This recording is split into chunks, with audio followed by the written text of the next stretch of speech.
Perhaps we need some outside universal threat to make us recognize this common bound. I occasionally think how quickly our differences worldwide would vanish if we were facing an alien threat from outside this world.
Good evening and welcome to Spaced Out Radio tonight. My name is Dave Scott. We are having a great night of UFO talk tonight. Michael Ryan from UFO Talker is here tonight to get into all the down and dirty about UFOs on both sides of the border in the U.S. and in Canada.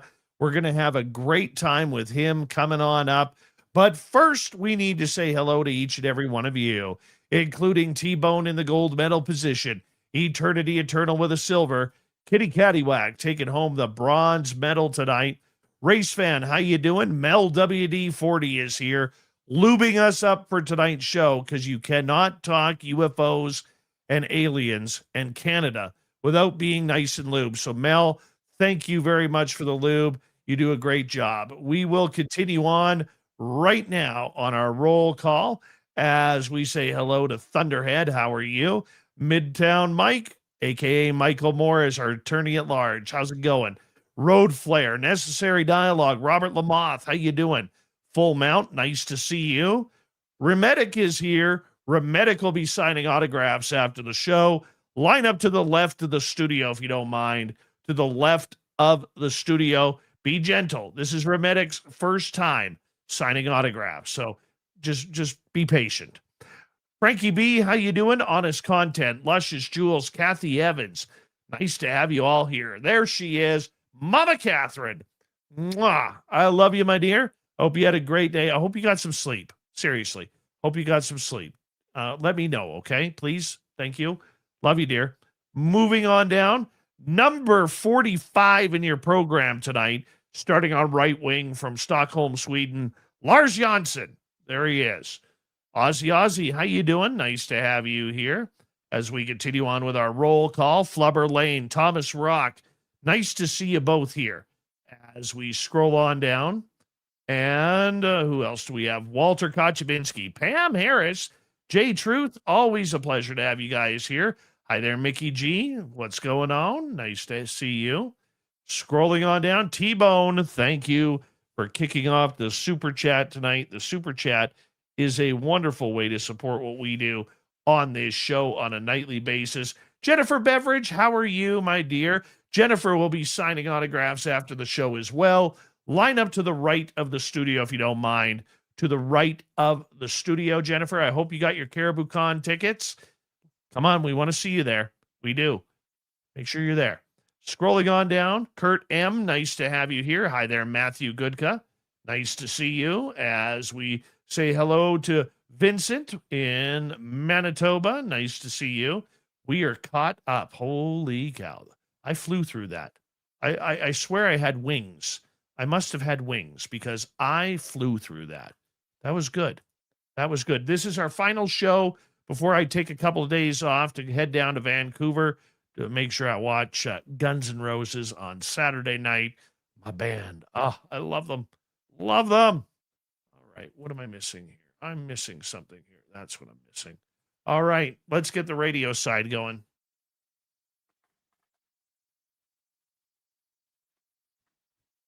Hello and welcome to the radio and podcast side of Spaced Out Radio tonight. My name is Dave Scott. We are going to be speaking with ufologist from Canada, Michael Ryan, as we talk about UFO news across North America. It's going to be a great show. If you're listening in on the podcast side, give us a follow, give us a like, give us a thumbs up. Help us grow this show because you like it. You really, really like it. We are in roll call on our YouTube side right now. Eva, how you doing? Bill Sardellis, nice to see you. Amy, Vegas. Oh, love you, dear. Hope you're doing great. I miss you. She's awesome. She's awesome. One of the biggest reasons I go to Vegas to see Amy Vegas. Oh, she's amazing. All right, we got 10 seconds. Super chat is open. It's a wonderful way to support what we do on this show on a nightly basis. And do me a favor, everybody. It's that time of the night. Throw those horns up. Let's rock.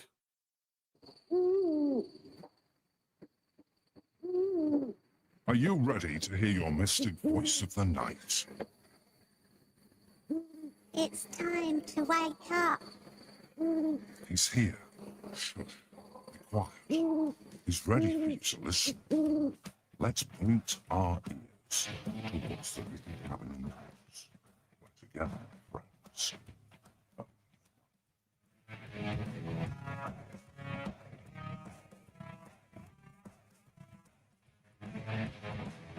It's time for Spaced Out Radio with Dave Scott. From the mountains of central British Columbia to you listening around the world, this, my friends, is Spaced Out Radio. I am your host, Dave Scott, sitting in the captain's chair of SOR headquarters. We welcome you to tonight's show on our terrestrial affiliates around North America, digitally on every major podcast network. Our website, spacedoutradio.com. We have a plethora of features for you. Rock out the Bumblefoot. Read the Newswire. Check out our swag as well.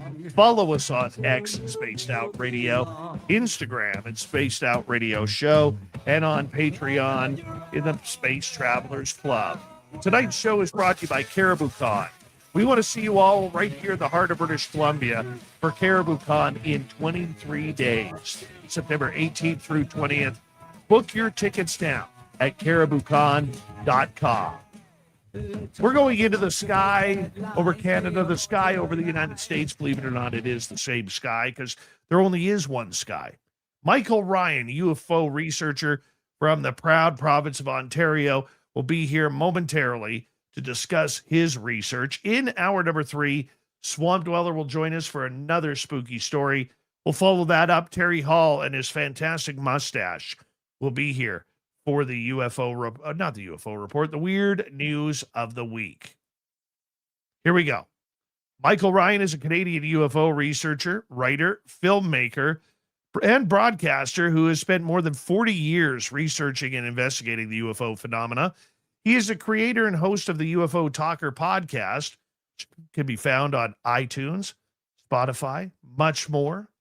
And alongside his commentator, Christina Scott. Now entering its 5th season, UFO Talker has been on the air for 4 years and has produced more than 150 episodes exploring UFOs, witness encounters, historical cases, and more. Throughout his research, Michael has been interviewed numerous times about the UFO side. He's also talked to numerous UFO witnesses and investigates both historical and contemporary cases using firsthand testimony, careful research, and the original documentation from the event. He also produces a style programming for the UFO Talker Network on YouTube. He's a great guy, studied journalism, so you know he can't be that bad. Michael Ryan, welcome to Spaced Out Radio for the first time. How are you? Welcome. Or I think it's funny because my show is just audio, and we were talking before we went on air. Is when I announce myself on my show, I say coming from Studio 7H across from the beautiful Trent River, and now people are actually seeing what 7H looks like. It's kind of maybe just slightly above Treefort. So the illusion is all ruined. Hey, there are people who think I'm attractive, man. That's the purpose of having a face for radio. Yes. I got to make one correction. It's Christine Scott. You said Christina. I'm sorry. I'm, yes. Can you yes. forgive me? I can forgive you. How did the UFO road start for you, my friend? Well, it's kind of unique. When I tell people, they're always amazed that this really happened. So I was born in Canada, but my father was Australian, and he just didn't like the cold weather. So we all moved down to Huntington Beach, California in the 60s, early 60s. And I actually had a UFO encounter in California, and it was around 1966. And we lived in a typical 60s suburban neighborhood, that whole kind of thing. And we had rabbits in our backyard, and we had a rabbit hutch where the bottom of the cage was about the waist high to an adult. So every night, my mom and I would go out there and we'd feed the rabbits. And so it was winter. We should have written down exactly all the specifics of what happened, but we didn't. So it was in the winter months that this happened because it was dark at 8 o'clock. So we're in the backyard. My mom is facing the rabbit hutch because she has to open the door and hold the rabbits in. So I'm kind of behind her looking at her back, and I have the rabbit food behind me. So she turns around, she passes me the first bowl. I scoop out the pellets. I give it to my mom, and she gives it to the rabbits. She turns around to give me the second bowl. And it was then where she didn't look at me, but she stopped and she was looking into the sky. And so I was about 8 years old, I believe. I had never seen my mom stop like this before and just not say anything and just be transfixed by whatever she was looking at. And so I thought to myself, well, this has got to be good, because usually she was yelling at me. So I thought, it was a break from that. And so I turned to see what she was looking at, and then I became transfixed, and I just could not hardly believe what I was looking at. So there, approximately 200 feet away, maybe 100 to 150 feet in the air, was hovering a traditional flying saucer, like a saucer shape, and kind of a dome on the top. And we had really low cloud cover that night, and the craft was like a dull aluminum color, and there was no particular light source, but the whole craft was glowing, kind of a yellow, bluish green color. And like I mentioned, we were just standing there transfixed, which was not the typical interaction with my mom. And I'm just looking at this thing, and keep in mind, this is close. So this isn't like some far off light in the sky. Like, I'm seeing a craft like hovering. And after about 10 or 15 seconds, it started to go up. And as it went up through the clouds, it lit up the clouds around it. And the higher it went, the faster it went. And at the end, it just, boom, it was gone. And once it was gone, it was like there was a snap. And both of us just went, what was it? We became normal again. I thought about it years later, and I thought, for that period of time that we were looking at the craft, we didn't say anything to each other. I had no thoughts to go tell my friends or, grab a camera or anything like that. So I begged my mom to call the police because, something had to happen. So she called the police, and of course they laughed it off and they said, yeah, okay, lady, you're right. But that's what started me on my journey that night. So I'm in a unique position where I actually saw something incredible. I don't know what it was. I've thought about it many times over the years, like, could it have been alien? Could it have been a secret weapon? I can't really say. I have no proof of anything of that. I just know that what I saw was real, and I've never seen anything like that before or since. The way it affected you, did you expect it to have that sort of adverse reaction to change your whole life mantra? Well, to be honest, when you're 8 years old, you're not thinking of anything like that. I'm just, you're just watching TV and going to school. I didn't think anything about how this would affect me later.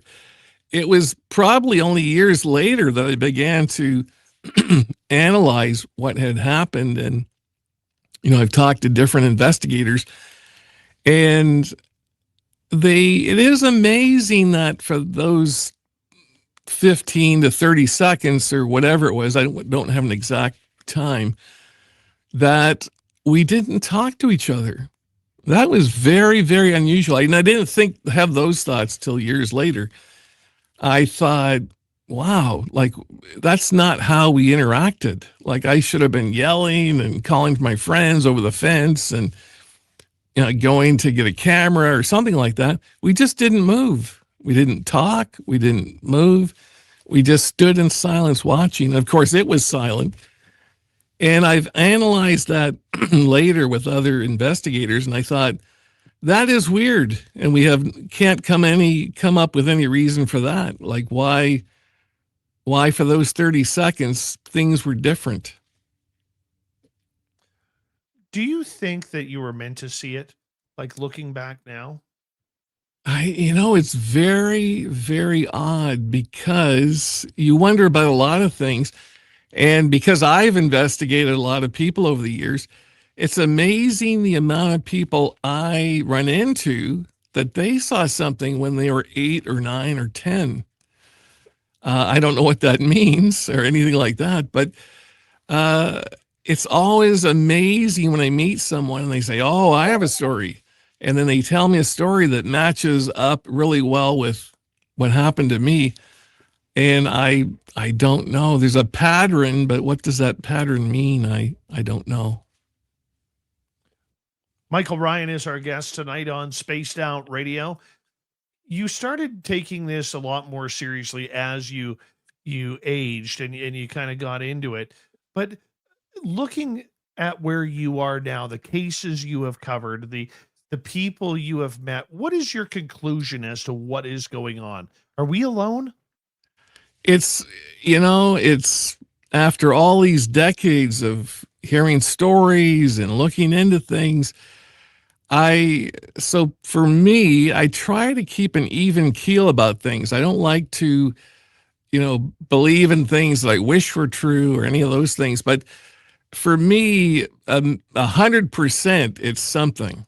So whenever I see a good case and a skeptical person will say, oh, that was like a searchlight bouncing off the clouds, or, you didn't, that was a helicopter, or I find that laughable because, in a good case, no, it is something different. Now, what that thing is, I'm not really sure. It's not too much of a leap to think that there are other people or humanoids or whatever, because there's a lot of cases that point to that. You probably have done the same thing. I have talked to so many people who have told me their abduction stories, and that really makes you wonder, because I've heard it from people that are in all walks of life all around the world. They all mention similar things.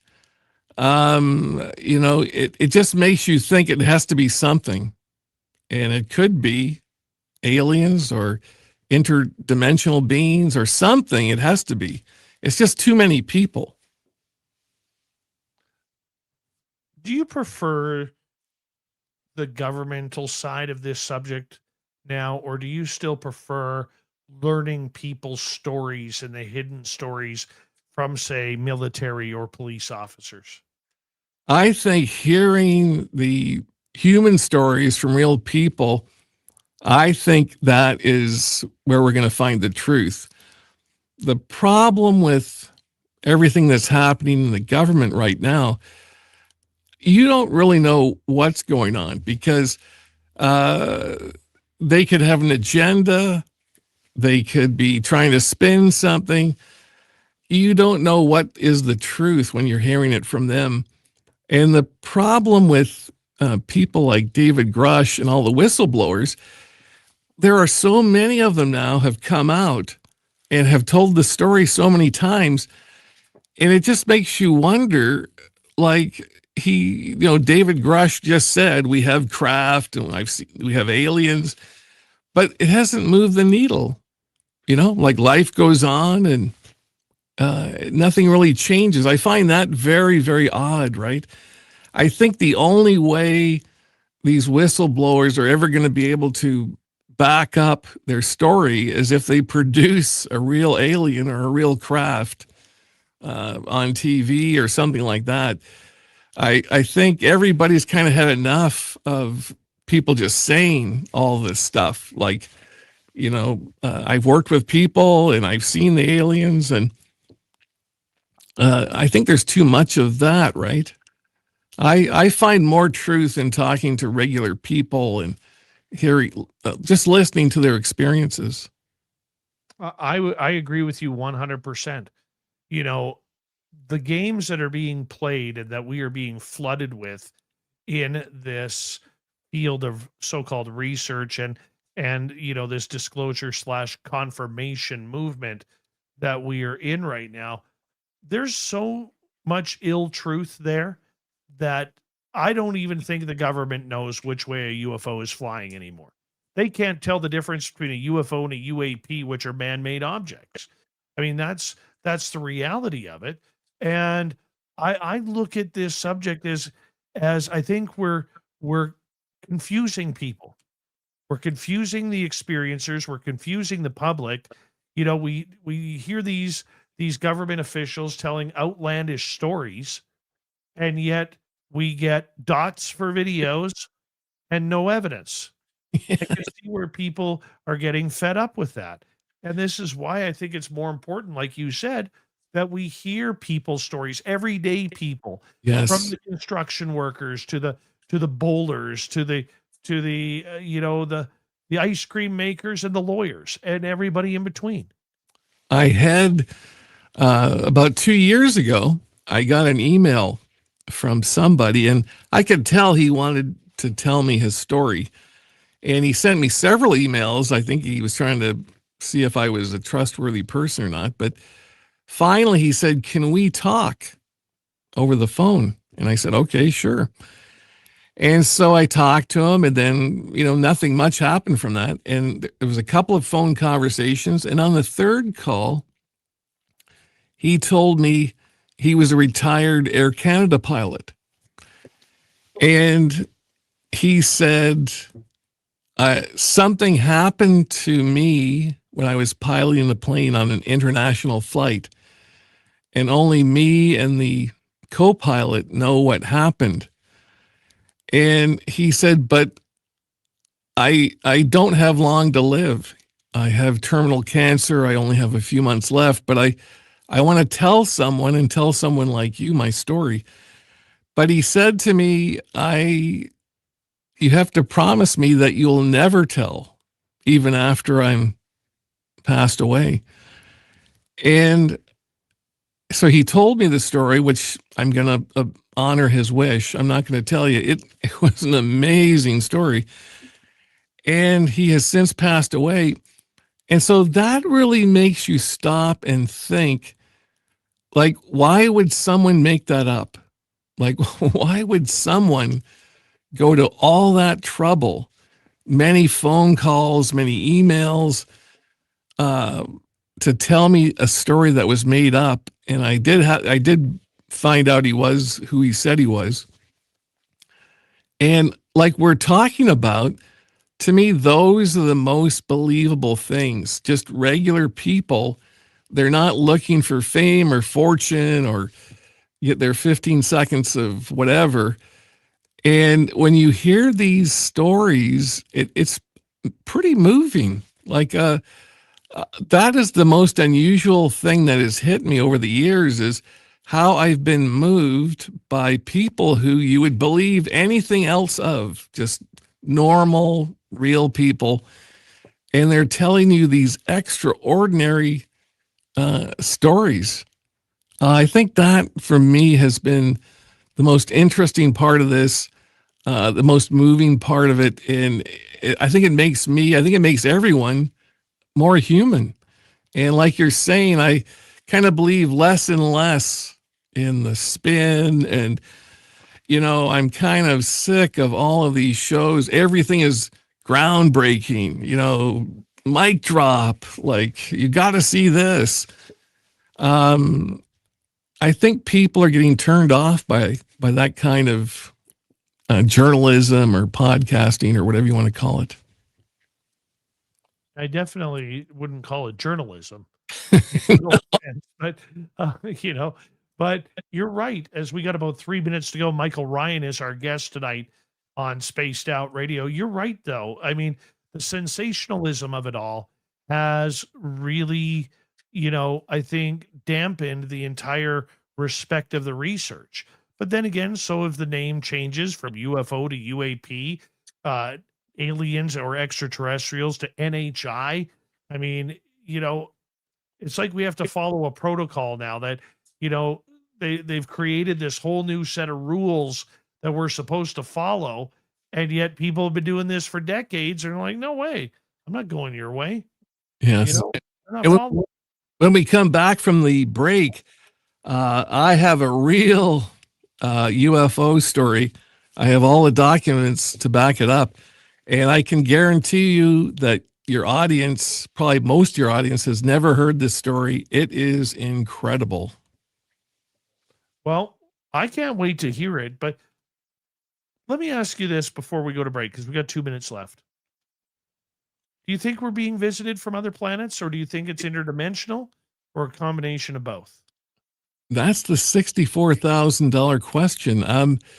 It's not hard to believe that we are being visited by some race or some humanoids or something, because there's just so much circumstantial evidence that points in that direction. So, but again, there's no 100% proof. So that's the one element that's missing, right?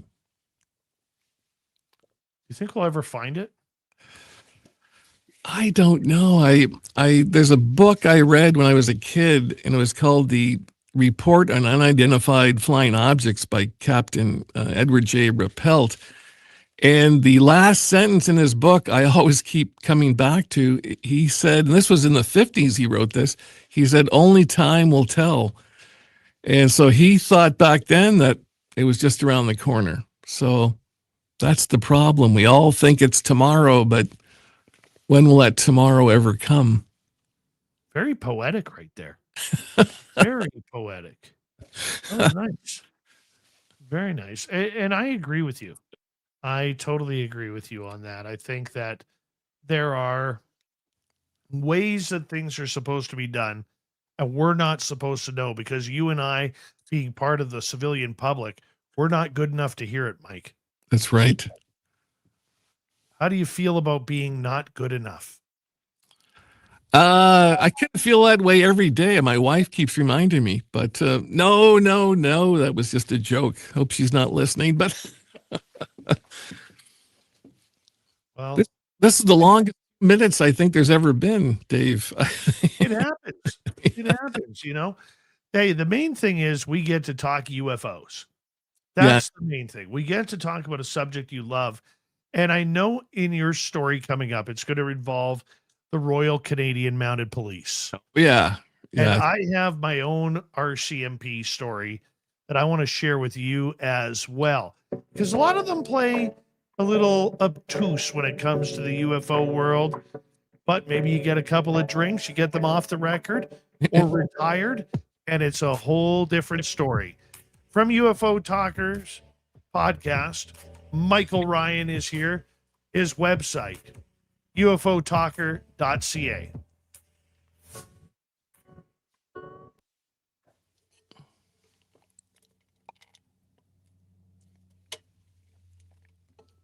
All right, my friend, we are clear. Great. Yeah, so now I got to wear my glasses. You'll do well. I promise. And I did everything in humanly possible to make sure that the ring light doesn't shine in my lenses. So every time I see that, I think, wow, if they'd only just tilted that a little bit more, we could have fixed all that. Good. But I have a few things to say on this RCMP thing. And I want to set it up, especially for the U.S. listeners. Did you see that that slide in Nepal? No, I didn't see. My God. I was watching videos of it earlier. So apparently part of the glacier came down this mountain, slammed into like a lake or a river. No, a lake. And it has sent like 3-story flood waves right down the river. Wow. Burst the dam, everything. Wow. Oh my God, it's disgusting. I know. And it's supposed to be, I've seen there's a lot of heat waves in the southern U.S. Like you don't hear about it that often, but temperatures are really high, like in Texas and Arizona, places like that. I mean, it's hot normally, but I think it's extra hot.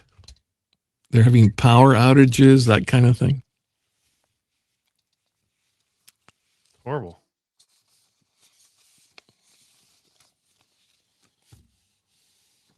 I hope I've left enough time for this this story. I don't think it'll take more than 30 or 40 minutes, but it's a good it's a good one. And I can almost guarantee you that you have not heard of it. And I'm going to say 98% of your audience has probably never heard of it. I look forward to it. I'm excited. The thing that really gets me excited is being able to find a lot of the people who wrote these reports that were mainly from the 70s, and to find them and they're still alive. That is exciting, to talk to them so many years later and hear what they think now and get an update, that kind of thing. And we have 2.5 minutes before we're going to get going. I've grown a much greater respect for RCMP officers from that era. A couple of them have told me non-UFO things that they had to do in the North, and just unbelievable what they, wow. It's hard to believe that people did that for that kind of money, right? Right. This one RCMP guy, he was still in the dog sled for 3 or 4 months of the year in the early 70s. You would have thought that was all gone by then, and laying under the stars at night when it was freezing cold. Wow.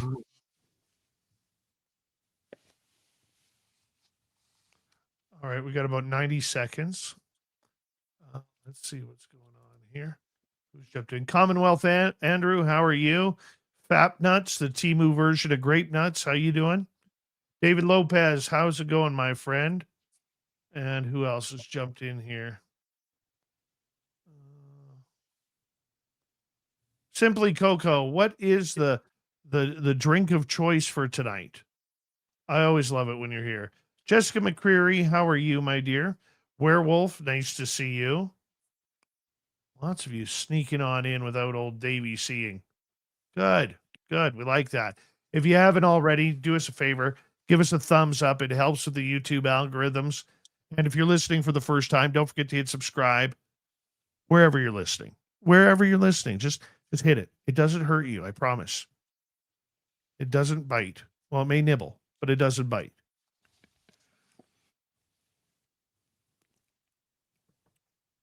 Big thank you tonight to T-Bone for 5 memberships and 1 super chat.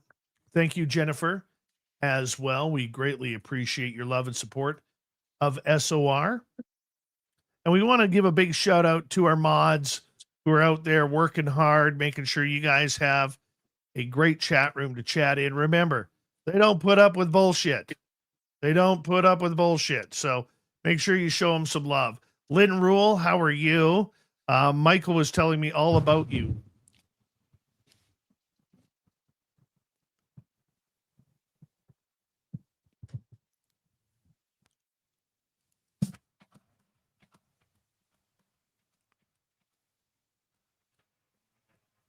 This is the second half hour of Spaced Out Radio tonight. My name is Dave Scott.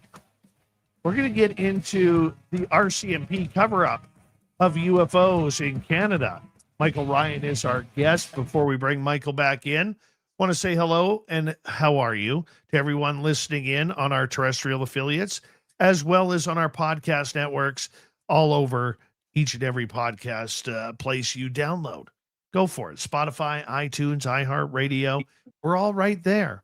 Our website, spacedoutradio.com. We have a plethora of features for you. Rock out to Bumblefoot, read the news wire, check out our swag as well. Follow us on X at Spaced Out Radio, Instagram at Spaced Out Radio Show, and on Patreon in the Space Travelers Club. From UFO Talker Podcast, Michael Ryan is here. His website, ufotalker.ca. Michael, you have an incredible story to tell us about UFOs and the Royal Canadian Mounted Police. So something Christine and I are very proud of is we have covered many RCMP cases, and these are all from documented cases from their files. And most of these are from the Library of Canada. And it's amazing. And there's many thousands of these. As someone has told me, there's close to 16,000 of these files in the Library of Canada. And before I get into the nitty-gritty of this RCMP case, I just want to mention some quick facts for our American listeners. And, what exactly is the RCMP? So the RCMP stands for the Royal Canadian Mounted Police. This is a national police force that started in 1873. And we call them Mounties for short. All the Mounties are trained at a place that's commonly called the Depot in Regina, Saskatchewan. And they are kind of like the FBI, except they're many things. In a lot of provinces, they're actually the local police force, but they're also a national police force. They're a well-respected crime investigation group. Now, I'm going to say something that's going to probably shock a lot of people, and they probably never heard this before, and I think it's too long that no one's ever said it.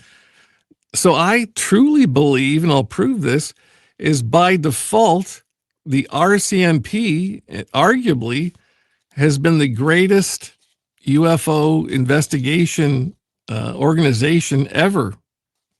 And that includes anywhere. And so to back those statements up, I just want to go over something quickly. And so to become a Mountie, you have to all go and be at the same place. Everyone's trained at the same level. All the officers are trained observers. They're trained in witness interviewing. They know how to get a first-person account. They separate the witnesses so they don't muddy their stories. And they can judge whether a witness is sincere, frightened, or evasive. And they have immediate access because a lot of these detachments are all over Canada. So a lot of these reports were done within hours, not weeks or months, that kind of thing. And they live in the community, so they have community knowledge, and they have professional documentation. So their reports, they commonly preserve names, dates, times, locations, weather, estimated distances. They can call military bases and get accurate information. And also they have a chain of command. So reports go from a local detachment to divisional headquarters, right up to the RCMP commissioner, who is kind of like the director of the FBI. And thankfully for us, they have a durable paper trail. So decades later, we can look all of these things up. Now, there is a document that I had sent to your offices. I don't know if you're able to see it. It was sent from, and this is from October 30th, 1967. So this is one of the documents I found reading through thousands and thousands. I can tell you how much not fun that is doing, because they're not great. You know, a lot of times they're just a light in the sky. So there's a lot of these documents that just look like standard correspondence. And I came across this one, and like I mentioned, dated October 30th, 1967. And it was written by Superintendent R.J. Ross. And it was concerning a few things that didn't seem like much until you really looked at it. And what I noticed was in the second paragraph, he mentions in here that since the Department of National Defense has a team in existence that investigates and reports on sightings of unidentified flying objects. So that may not seem like much, but the Canadian military has forever denied they ever looked into UFOs except for on special occasions. I think the Falcon Lake one and a few other ones, but they passed that off as a one-off kind of investigation. But the listeners have to keep in mind that this document was not made for public consumption back in 1967. It was a confidential document. And to show how important this document was, so Superintendent Ross, he was a senior officer working at what they call F Division headquarters. Every province is given a letter in Canada. So Saskatchewan is F. And so he wrote this letter to the commissioner of the RCMP. So similar to writing, to J. Edgar Hoover, if you remember him. Now, so what this letter proves is that Canada had a military group that looked into and investigated UFOs.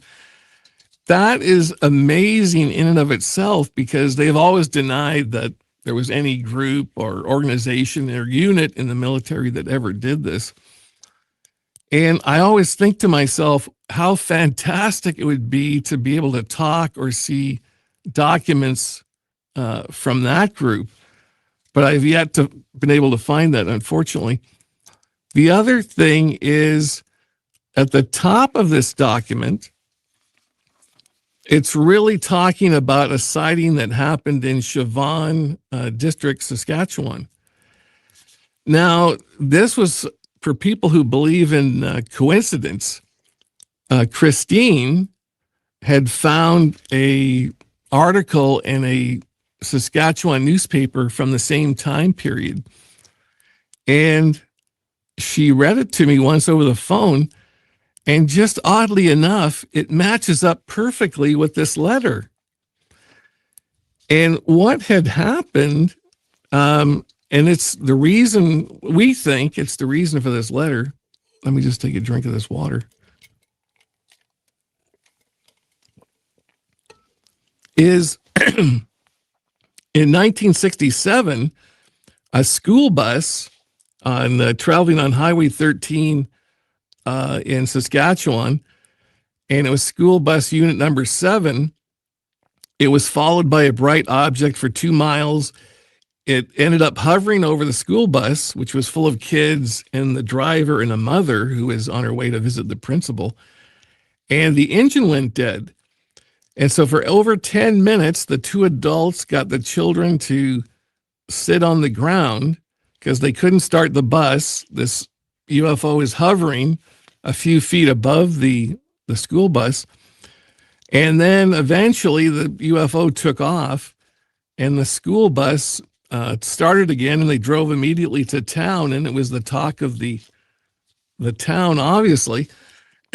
And just oddly enough, this document that's proving that there was a military unit in the Canadian military that looked into UFOs also was about this school bus event that happened. So if you read this letter further, Superintendent Ross, he is recommending to the commissioner that RCMP officers should have to look into all UFO cases. So this letter, and it's important for a few reasons, is not long after this letter, the RCMP put it in their manual and mandated that every UFO report, regardless of where it came in Canada, had to be investigated by the RCMP. So that is why I had that set up earlier, that now you have an organization that has detachments all over Canada, is positioned perfectly to investigate UFOs at a very high level. And what happened, I think, from this letter that went to the commissioner, from that point forward, every RCMP officer that investigated a UFO sighting, a copy stayed with them at their detachment, a copy went to the Canadian military, a copy went to the commissioner of the RCMP, and also to the National Research Council. So I don't know, there's too many other governmental organizations in the world that had a system like that. And why I did all that prep work is because now we're going to talk about this encounter that happened on November 27th, 1973. And this encounter unfolded in Treaty 4 territory in the fine hills of Qu'Appelle Valley region. That's about 85 kilometers or roughly 53 miles northwest of Regina. And it involved not one, not two, but three RCMP constables, a Corporal Harry Armstrong, Constable Lloyd Hickman, Constable Jack Briscoe, and Constable A.B. Hoole. So I'll go through a quick timeline of what happened. And for those in the States that aren't familiar with Saskatchewan, it's roughly north of North Dakota. And this took place near the small town of Balcarres. Like we mentioned, it's 85 miles northeast of Regina. And it first took place on a reservation, and that reservation was called the Star Blanket Cree Nation. And there were several other neighboring First Nations reservations there also that bordered it. They also are going to talk about what they call grid roads. So in Saskatchewan, there's a lot of roads that were perfectly north and south and east and west, and many of them didn't have names. They just called it the grid. So how this all started is to do like a timeline, is the first observation of this craft was at 7:40 p.m., like I mentioned, on November 27th. And that was witnessed by Chief Noel Starblanket. And I just have to take a pause to tell everyone who Noel Starblanket is, because he just wasn't some other guy. He was the youngest First Nations chief of any tribe in North America. He had been elected many times. He was also a filmmaker. He later went on to become chief of the National Indian Brotherhood, which now is the Assembly of First Nations. And that means that he was the chief of every tribe in Canada. So at 7:40, he saw this, what he called an enormous, fast-moving red and orange object near his brother's residence. He estimated the flying saucer to be 150 feet in diameter and approximately 20 to 30 feet tall. And he saw it in an open field where there was no buildings. And of course, he knew that area very well.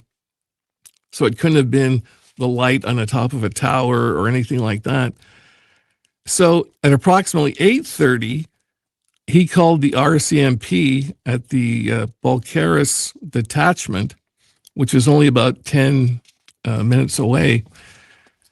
So at 8:30 p.m., Constable Jack Briscoe of the Balcarres detachment and Constable A.B. Hoole of the Fort Qu'Appelle detachment, and they were close by, they were patrolling in a car. So they went to see what happened. And when they got to the chief's residence, he said his relatives, Jimmy and Dorothy Starr, were out with their kids trying to find this object. So Briscoe and Hoole in their police car, they started looking for the people, and they found Jimmy and Dorothy Starr Blanket and their children. And they were saying, 10 minutes ago, you should have been here. We saw the craft. It was flying around. And they, of course, didn't see anything. And then roughly about 10 or 20 minutes later, they saw the craft. So now, I got to get a drink of water. It's so dry at this time of night. It is dry. I'm going to have a sip of my water, too, while we're talking about this. So now you have Constables Briscoe and Hoole driving around. So they see the object. Now they are amazed because they didn't really put much credence into what they were hearing, right? Because this is a very large object, 150 foot wide craft. So when Constable Briscoe first saw it, he concurred. He said, this object is 150 feet in diameter. It's mushroom shaped, red and orange lights covering it on both sides. Constable Hoole, he thought it was more like 100 feet in diameter. So what they did, they started calling for help because they had never seen anything like this, and it was obviously not a helicopter or anything they had ever seen before. So they drove closer and closer to it. In the meantime, they had radioed the corporal at one of the detachments, and he was the senior officer. His name was Corporal Harry Armstrong. And they also contacted Constable Lloyd Hickman. So Lloyd Hickman, he was in charge of an EMO team. And what that is a team of 15 volunteers that they call upon when there's an airplane crash or any kind of emergency. They have a team of people they could call on. Now, like I mentioned, this happened in the winter, so there was lots of snow on the ground. So they brought their snowmobiles. So in a relatively very short period of time, they had the snowmobiles out there. Now Corporal Armstrong and Constable Hickman were there. And so now they're looking at the craft, and they're saying this craft is approximately a half a mile away. At times, it looks like it's sitting on the ground. Other times, it raises up to 100 feet off the ground, and it's darting from one side of the field to the other very, very quickly. So Constable Hickman, he gets the people in the EMO team to get on their snowmobiles and actually go see how close they can get to this craft. Now, I've talked to several people, including Christine Scott. We've talked about this. Right. This would take some kahunas because, it's dark. There's no street lights or anything like that. It's nighttime, and you're in a snowmobile, and you're charging as fast as you can towards a 150 foot wide object, which you have no idea what this is. And Corporal excuse me, Corporal Armstrong, he brought along a rifle, a high-powered rifle that had a very high-powered scope on it, and he started looking through that at the object, and he actually saw portholes around the top of the object, and he gave that also to Constable Hoole, who saw the exact same things. And so what happened is every time these snowmobiles approached the object, it would shoot across the field another 200 or 300 feet. So it was like a game of cat and mouse. It would never let the snowmobilers get too close before it would take off. I should also mention that Constable Hickman, he was on a snowmobile by this time, also leading the charge with the other EMO people. And so now the problem is that this wasn't like a 5-minute or a 10-minute or a 15-minute occurrence. This took place over 2 hours of this happening. So it wasn't like this was a brief encounter or, wow, what was that we just saw? They're actually chasing a craft that most of the time is no higher than 100 feet off the ground. So Constable, I forgot his name already. Constable Armstrong, he was the senior there, and he was a corporal. So he's radioing the detachment to get a hold of the Canadian military in Ottawa, asking them what they should do, because this is not something that was just 2 minutes and it disappeared. This is like, it's not going away. And we're looking at this 150-foot wide object. We have no idea what it is, and it's playing cat and mouse. So that started a lot of telexes going between the military headquarters in Ottawa and their detachment. So finally, after 2 hours, this craft left, and it took off at a very high rate of speed, left the area. Now, within an hour, all of the constables, including the corporal, they all filled out the documents, which they're required to do.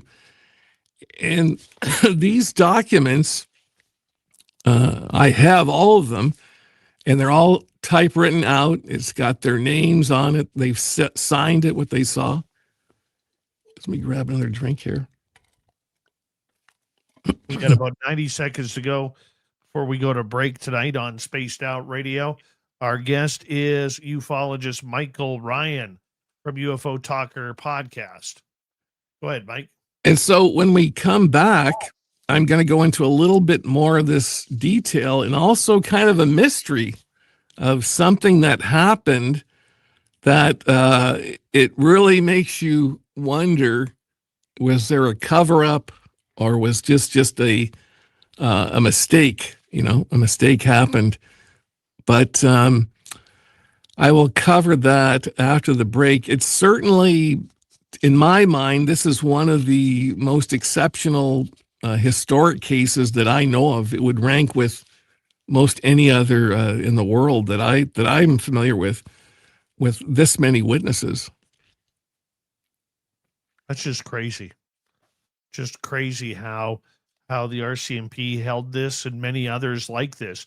And, you know, when we get back from the break too, I want to tell you what I learned about the RCMP a number of years ago when it came to UFOs. I mean, if I could add to your information, maybe you already know it. I hope I can help you out in some way, because I was blown away when I was told this. And we are talking with our good friend Michael Ryan from the UFO Talker Podcast tonight. We have him for another hour on Spaced Out Radio, which means we are going to have a lot of UFO fun. So make sure you stick around and enjoy his website, ufotalker.ca. ufotalker.ca. You can listen to his podcast there, or you can find it on Spotify, iTunes, iHeartRadio, Google Podcasts, literally everywhere. Having some fun. Enjoy the conversation about UFOs.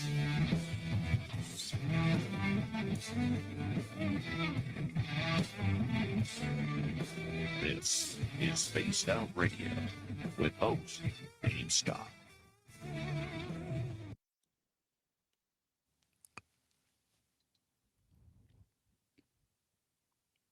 All right, my friend, we're going to play a quick video. We'll be taking about a 5.5 minute break. Okay. Okay, sure. I would like to finish up something when we come back, because there's one more part of the story that I think is very intriguing. Okay, Mike, we'll be right back.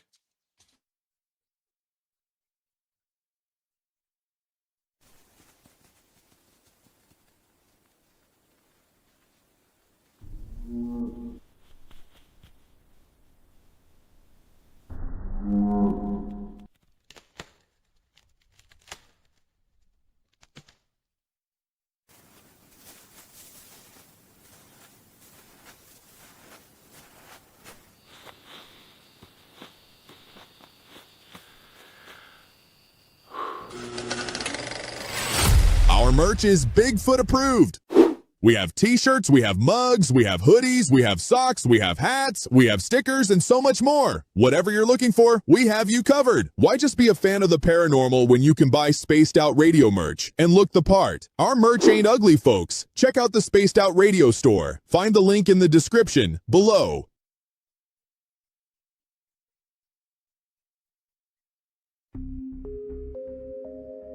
Lurking within the forested region of the 108-mile ranch, where the worlds of the normal and paranormal collide. CaribouCon is waiting for you, bringing together a panel of renowned experts in the paranormal, cryptid research, and UFO phenomena fields. Get ready for a spine-tingling weekend in the heart of British Columbia. Enjoy fascinating discussions, presentations, tours of local haunted areas, and skywatching. Learn from investigators, authors, and enthusiasts who explore everything from ghost hunting techniques to sightings of Sasquatch and beyond. Whether you're a seasoned paranormal researcher or just love a good spooky story, this is your chance to connect with fellow enthusiasts in one of BC's most mysterious areas. Tickets are on sale now. Grab yours before they're gone. Visit cariboucon.com for details, tickets, and updates. Are you ready to dive into the weird and wonderful world of cryptids, cartoons, and chaos? Meet Dirty Filth, Spaced Out Radio's resident cartoonist and master of the mysterious. Every Saturday at 2 p.m. Pacific, join him live on the Spaced Out Radio YouTube channel for Cryptid Cartoons with Dirty Filth, a hilarious hour where he sketches bizarre beasts, shares mind-bending stories, and battles his mischievous cats. Whether you're a UFO enthusiast, paranormal fan, or just love quirky art, Dirty Filth filters the universe through his unique lens, creating cartoons that capture the strange, dark, and supernatural. Follow Dirty Filth on X at Filth1 or Facebook at Dear Filth for more filthy fun. Find his link in the description below.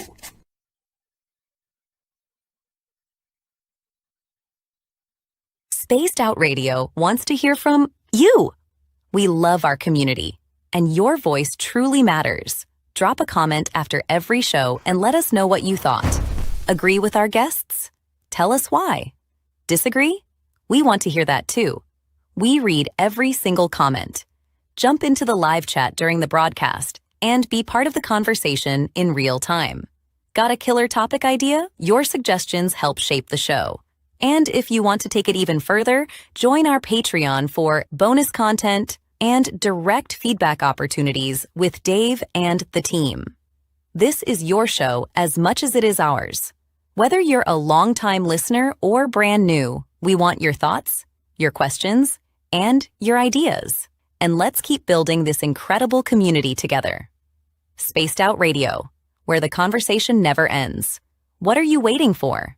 We're listening.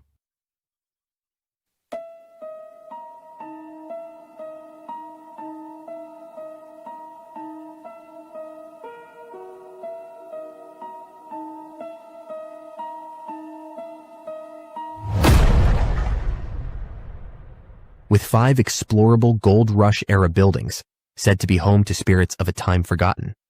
The 108-mile heritage site in the heart of BC's Caribou region offers a unique opportunity for thrill seekers and history buffs. For an evening of historical fun, step into our guided ghost tours, where spine-chilling stories of Gold Rush legends and unexplained encounters come alive. For those craving even more, inquire with us about conducting a hands-on paranormal investigation of your own.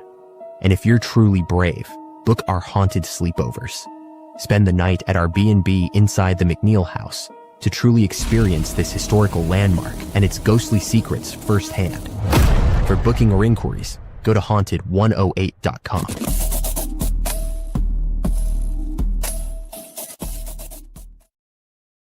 All right, we got 30 seconds to go before we come back on the air. Big thank you tonight to T-Bone, Jennifer, T-Bone with 5 gifts, Pam Harris, our new member, Search and Destroy on our YouTube channel, and Vaughn Patrick with a great super chat as well. Thank you guys very much. We appreciate your love and support. And we're coming back here in 5 seconds.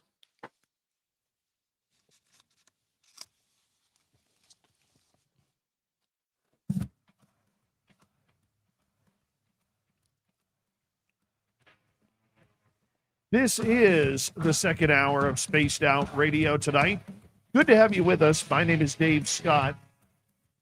Thank you so much for tuning us on in, and I hope you're having fun listening to these UFO stories from our guest, Michael Ryan. But first, we want to say hello to all of you tuning us in on our terrestrial affiliates around North America, digitally on every major podcast network, our website, spacedoutradio.com.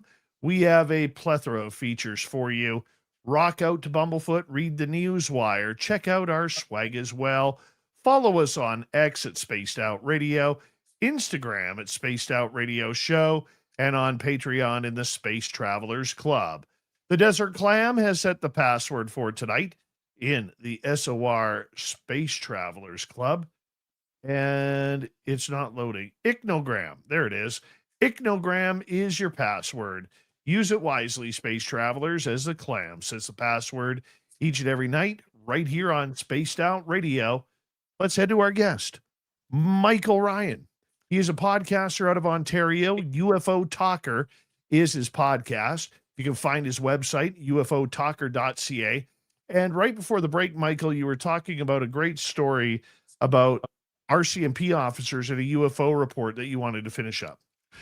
Yeah, and I have to apologize because my throat is really acting up tonight. It's extremely dry here at Studio 7H tonight. I don't know why, but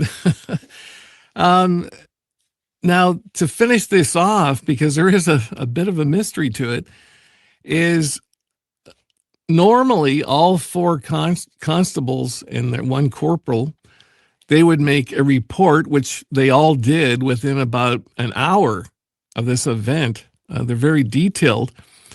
Now, as I mentioned, Constable Hickman, who was in charge of the EMO team and was actually leading the charge on the snowmobile with the other snowmobilers, they got fairly close to the object.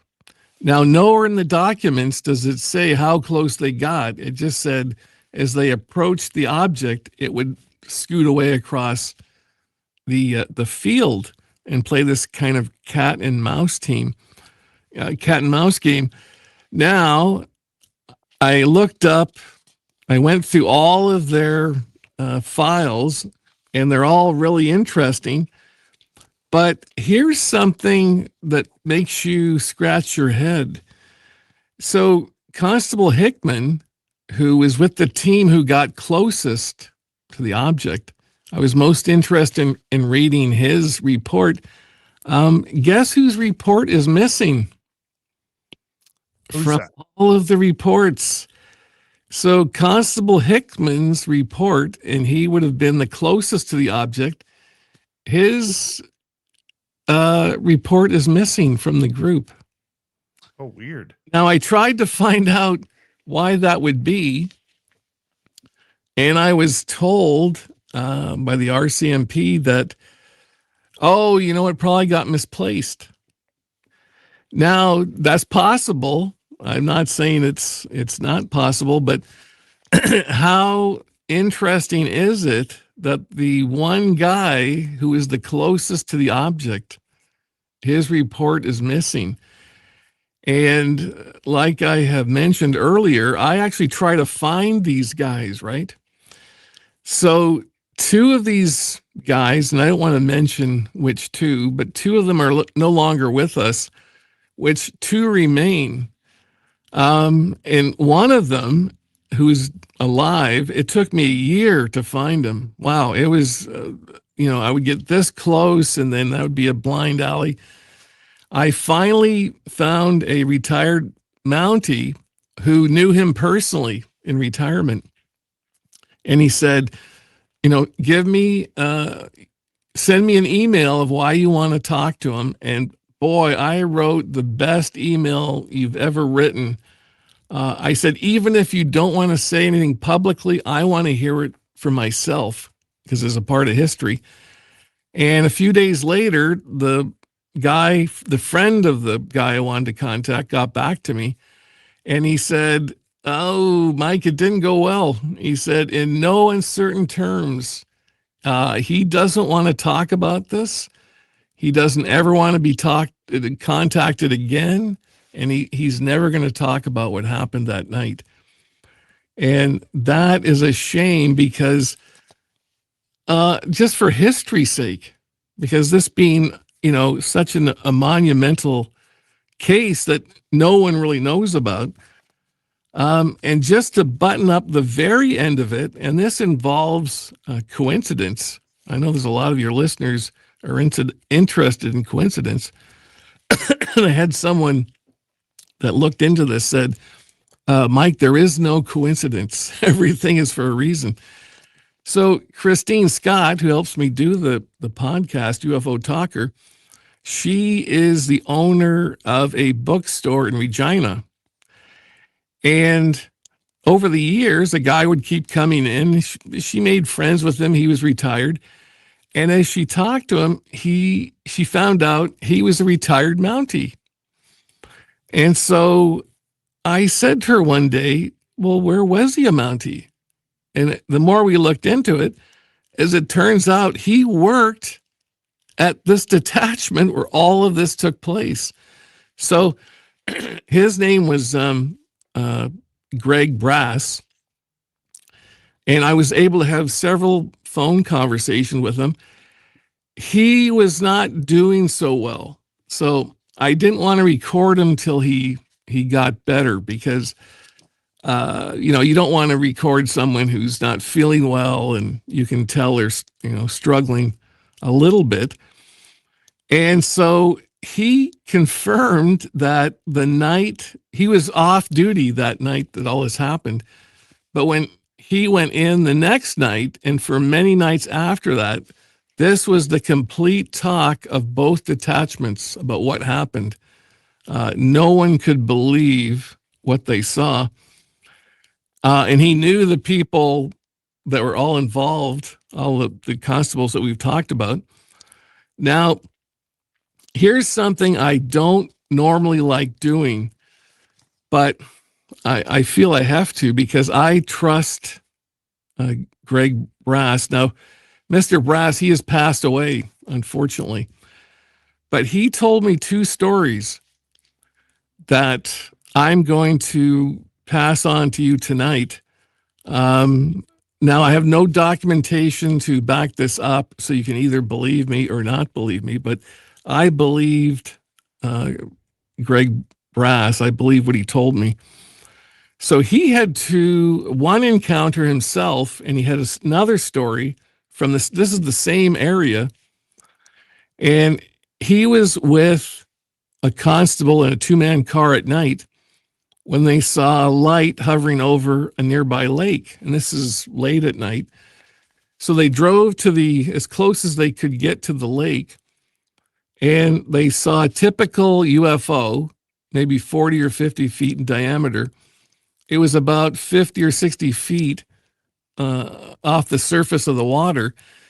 And they said it wasn't a beam of light going from the bottom of the craft to the water, but it was actually like a tornado of water going up into the craft. And they watched this for several minutes, and in disbelief, they couldn't believe what they were seeing. And I told him, I said, that's an amazing event. And he said, Mike, but here's another story. And he said, this really happened. He said, we filled out a report. So if you can find the report, you'll be able to back this up. And so Craig was at the, I think it was the Bulcaris detachment late at night. And another officer came in. This is about 12 or 1 o'clock in the morning. And Craig said his face was white and he looked panicked, and he'd never seen another fellow officer look like this ever. And he said, come on, sit down, like get a cup of coffee and tell me what happened. So this officer said he went to a call that there was a UFO at a resident's house. Now, this is out in the country, so there's a house and there's not anywhere houses near it. And so he drove up into the driveway. He didn't really see anything at first, but as he drove up the driveway, he stopped and he saw a light coming from behind the house. He got out of his patrol car and was walking around the door, which made him walk to a position where he could kind of see behind the house. And he said there was, a 60-foot wide UFO, all lit up, hovering 20 feet off the ground. And it had a dome on the top of it. And he stood there watching this, and this is less than 100 feet away. And he questioned his sanity, he told Greg, because he said he couldn't believe what he was seeing. And just as he was thinking those thoughts, a door slid open on the top of the dome, and a humanoid figure walked to the edge of the craft, and stared at this constable for 30 seconds. And he thought he'd gone nuts. This constable thought, this is how it happens. Like, this is how you snap. And then the humanoid walked back into the craft, the door closed, and it shot up and became a star within 5 or 6 seconds. And that's when he drove back to Greg. And I have to say, Greg would have no reason to make this story up. I have not been able to find the paperwork that can prove that happened. But I think the case so we've named that first case, we've called it the Star Blanket Encounter. And this area in Saskatchewan, in the 70s, it was a hotbed of UFOs. There are literally thousands of RCMP reports, of not all as great as the ones I've reviewed, but let me just interject here about Saskatchewan, though. They also have a big, and it's never reported, but big time, they have crop circles there too. Yes. It is definitely, when you read this kind of stuff, and I always think to myself, you hear these reports of, there was only X amount of UFOs seen in Canada this year. And it's always a fairly low number. And I thought, well, are these numbers correct? Because did they include these cases? Now, these all would have been confidential. So back then, no one's seen this outside of the RCMP. This would have been not known, not in the newspapers, nothing like that, unless it snuck out. But a lot of weird things happen in Saskatchewan. I had a call, this was about 8 months ago, And the gentleman talked to me, and I was pretty skeptical at first. And he kept calling me and sending me some photos. And basically what he was telling me at his farm in Saskatchewan, he was having events that were very similar to Skinwalker Ranch. And so whenever I hear things like this, I have a good, healthy dose of skepticism. I don't leap onto it right away.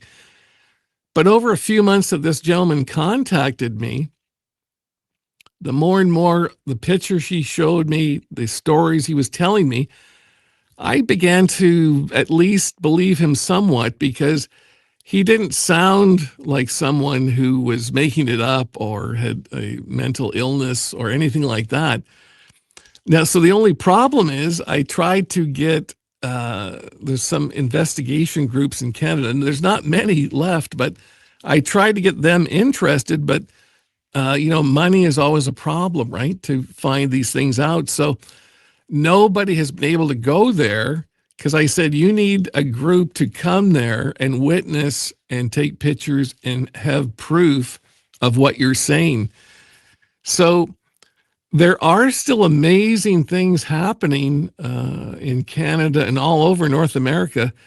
But I think because there are less groups that investigate this kind of stuff, like in the 60s and 70s, there was APRO and NICAP and many other groups that could go out and do this stuff.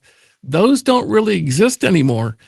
And, now the RCMP, I should mention that from the late 60s to the early 80s is when the RCMP investigated every UFO report that came in. It was mandatory. If you phoned in, they had to investigate it. So that stopped in the early 80s. So since the... Sorry to cut you off there. I don't think it stopped.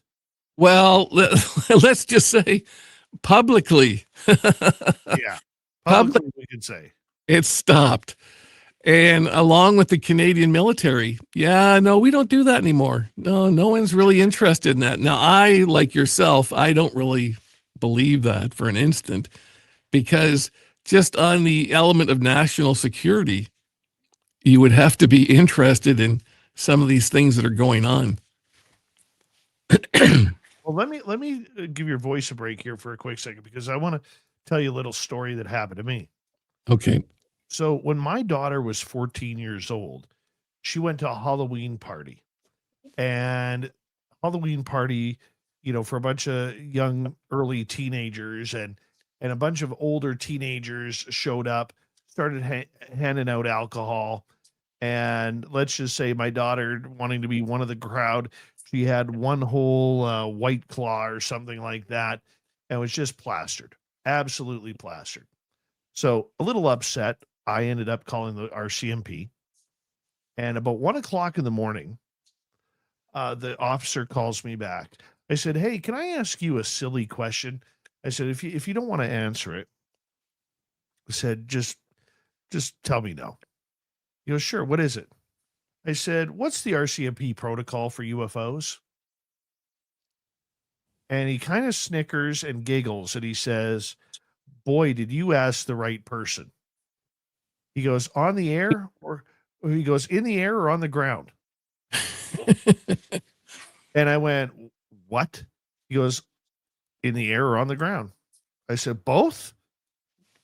He said, "Well," he goes, if you report a UFO in the air, and it's hovering there, we come to investigate it. It immediately goes to our staff sergeant's desk, who immediately has to send it to headquarters in Ottawa, who sends it to NORAD in Cheyenne Mountain, who will, if there's any jet fighters in the area, they will scramble the two closest CF-18s to try and intercept the craft. I said, "Well, what if it's on the ground?" He goes, "Well, I really am not sure," but he goes, "I believe it's the same protocol. And if it's on the ground and we don't have military people around, us as the RCMP will go cordon it off, and we'll wait for the military to get there." And so I said, "Well, so what you're saying to me is that, number one, RCMP, the minute a UFO sighting comes in, they have to respond to it. You could have a bank robbery going on or a UFO sighting going on. They have to push the UFO through prior to jumping on the bandwagon to go to the bank robbery per se. He goes, effectively, yes. And I said, you're also saying that because you're going to take down my information, that you're going to send my personal information to NORAD in the report. He goes, yeah, that's how it works. So every Canadian report to the about UFOs that goes through the RCMP, your personal information ends up at NORAD in Cheyenne Mountain, and the Americans have access to it. About 4 weeks later, I'm out and I'm telling a friend this story, and this lady keeps eavesdropping into my conversation. And she basically, after I finish, she interjects and she goes, do you mind if I just tell you something? And I go, yeah. She goes, you're right. It's true. I said, how do you know? And she points to, I didn't have my glasses on, but she points to a pendant on her necklace, which is the RCMP Buffalo Shield. And she goes, I've worked for the RCMP for more than 25 years as a dispatcher. She goes, I could tell you everything that officer told you is 100% fact and true. That is very interesting. Yeah. Because like I mentioned, officially, they don't do that anymore from probably about the early 80s. I believe like you that the Canadian military and the RCMP can say they don't look into that, but obviously they would have to, because it doesn't make any sense to not look into it. I live in Trenton, Ontario, and my house is about a 5-minute drive to the largest Air Force base in Canada. And it is massive, I can tell you that. And as you're out and about, there's military personnel in lines at grocery stores, all that kind of stuff. And of course, I always take the opportunity to strike up a conversation with them. And I always swing it around to UFOs. And the minute I start asking questions like, have you seen a UFO, or have they talked about UFOs? They always, to a man and woman, give me a smile. And they said, well, if I did know anything about that, I couldn't tell you. And then they go into a different conversation. But I will say this. I don't know his name, so I don't think anything bad can happen to him. But I was talking to an off-duty military policeman who worked at the base, who still works at the base.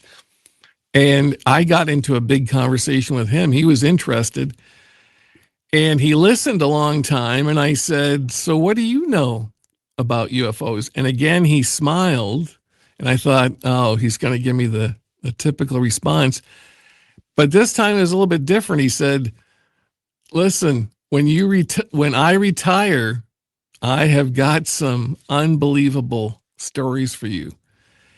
And so I think that confirms what we both kind of really know, that all of this stuff is still going on, but they're just not letting it get out. Many more pilots in the U.S. Air Force, even recently, talk about their UFO experiences, but you very, very rarely hear any Canadian Air Force personnel talk about their UFO experience. Once in a while, but not very often. And I always think there's no way that the phenomena stops at the border. So I think it's like we're thinking all this stuff still goes on, but nobody wants to talk about it. I don't know if you find this, but now a lot of people who have these sightings, especially in Ontario, they don't call the police anymore. They're, emailing me or groups like me or people like me And I have heard hundreds of. Hold that thought. We're going to go to break here at the bottom of the hour.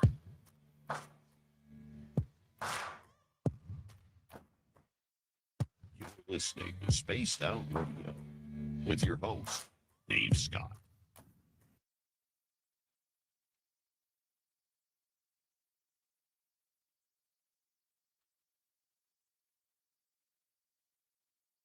All right, my friend, we are clear.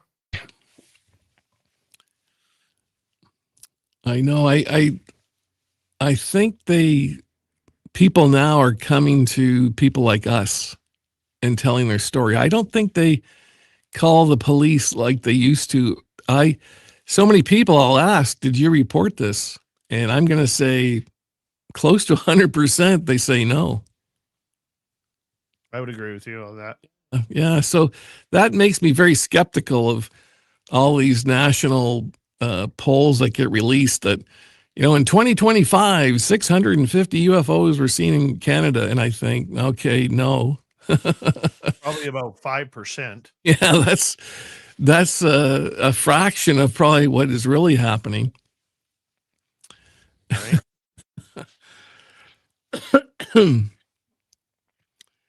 I have a few more things. I have another RCMP report. It's a lot smaller, but it's also. I want to get your opinion on something when we come back.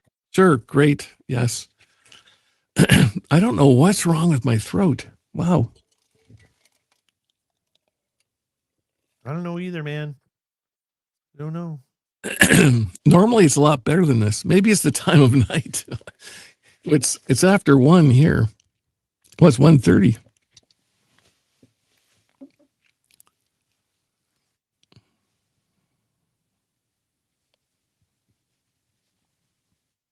We got 3.5 minutes.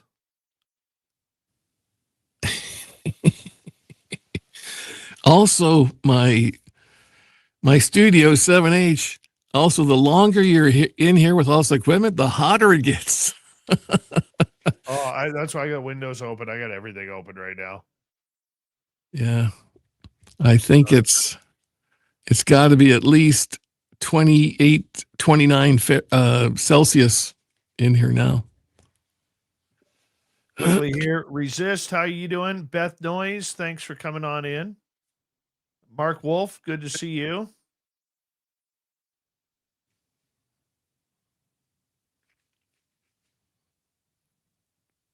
Jeff Steve Garvey is here. He'll hit a home run for you. The Dodgers.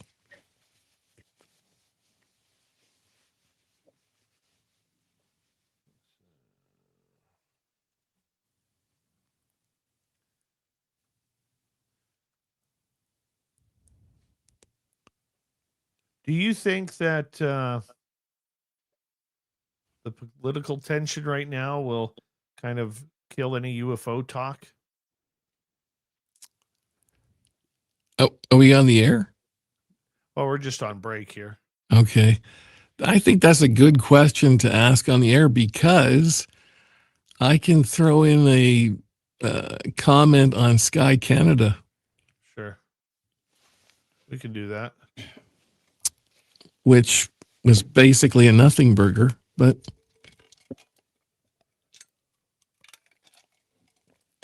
I think just made people feel better.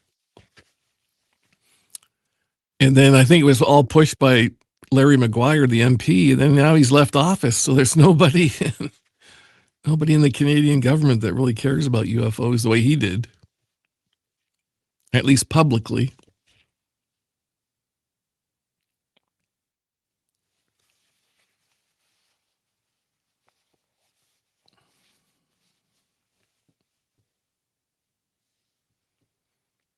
Got about a minute to go here. The problem for me is I have so much stuff. It's hard to know what to bring out, what to talk about. And then I think, am I talking about enough stuff or not enough? Or You're doing great.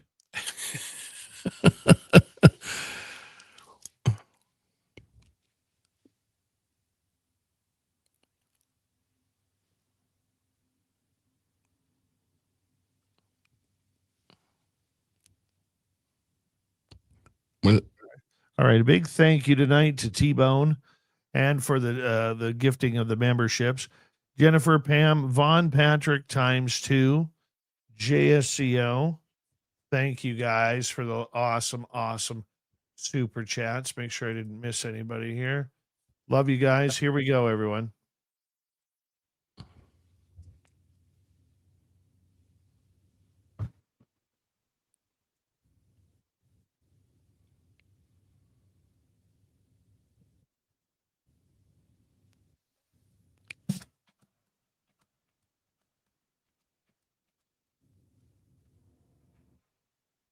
Let's get into make that section 2 of this show, because we're at the halfway point. My name is Dave Scott. We appreciate you listening on in as we have our guest, Michael Ryan from UFO Talker Podcast here right now. UFOtalker.ca is his website. Michael, I want to ask you, prior to going public with his quest of UFOs / UAP, conservative member of parliament Larry McGuire had been stalking a number of us on social media, myself included, learning about this topic, getting to see what the buzz was before all of a sudden he decided to go all out. In the past election that we had last year, McGuire decided to step down and retire to concentrate more on farming. While he was in office, he had people like Michelle Rempel Garner, and many others, Raquel Dancho, another one. And he was starting to get some bipartisan movement on this topic. Matthew Green from the NDP party coming on in as well to talk about UFOs, to see what Canada had. And since McGuire has left office, we've really seen this story get buttoned down. Have you heard any scuttlebutt on who is leading the charge politically to try and get more information about this subject in Ottawa? well, I think the problem now is there is very little political will, and certainly in Canada, to do this when there's so many other more vital and important things happening. I think UFOs have taken a major back seat. The one thing you can say about Larry McGuire, he definitely was interested. He definitely moved the needle. I'm going to go so far as to say he is 100% responsible for Sky Canada and the work that they did. I think it took them a year and a lot of millions of dollars to look into it. The problem is, I think in the end, the Sky Canada project was pretty much a PR campaign, or it was just to satisfy Larry McGuire maybe, because their recommendations didn't carry any weight. No one had to do anything that they said. And oddly enough, several people suggested, that one of their questions was, who should we get to look into UFOs in Canada?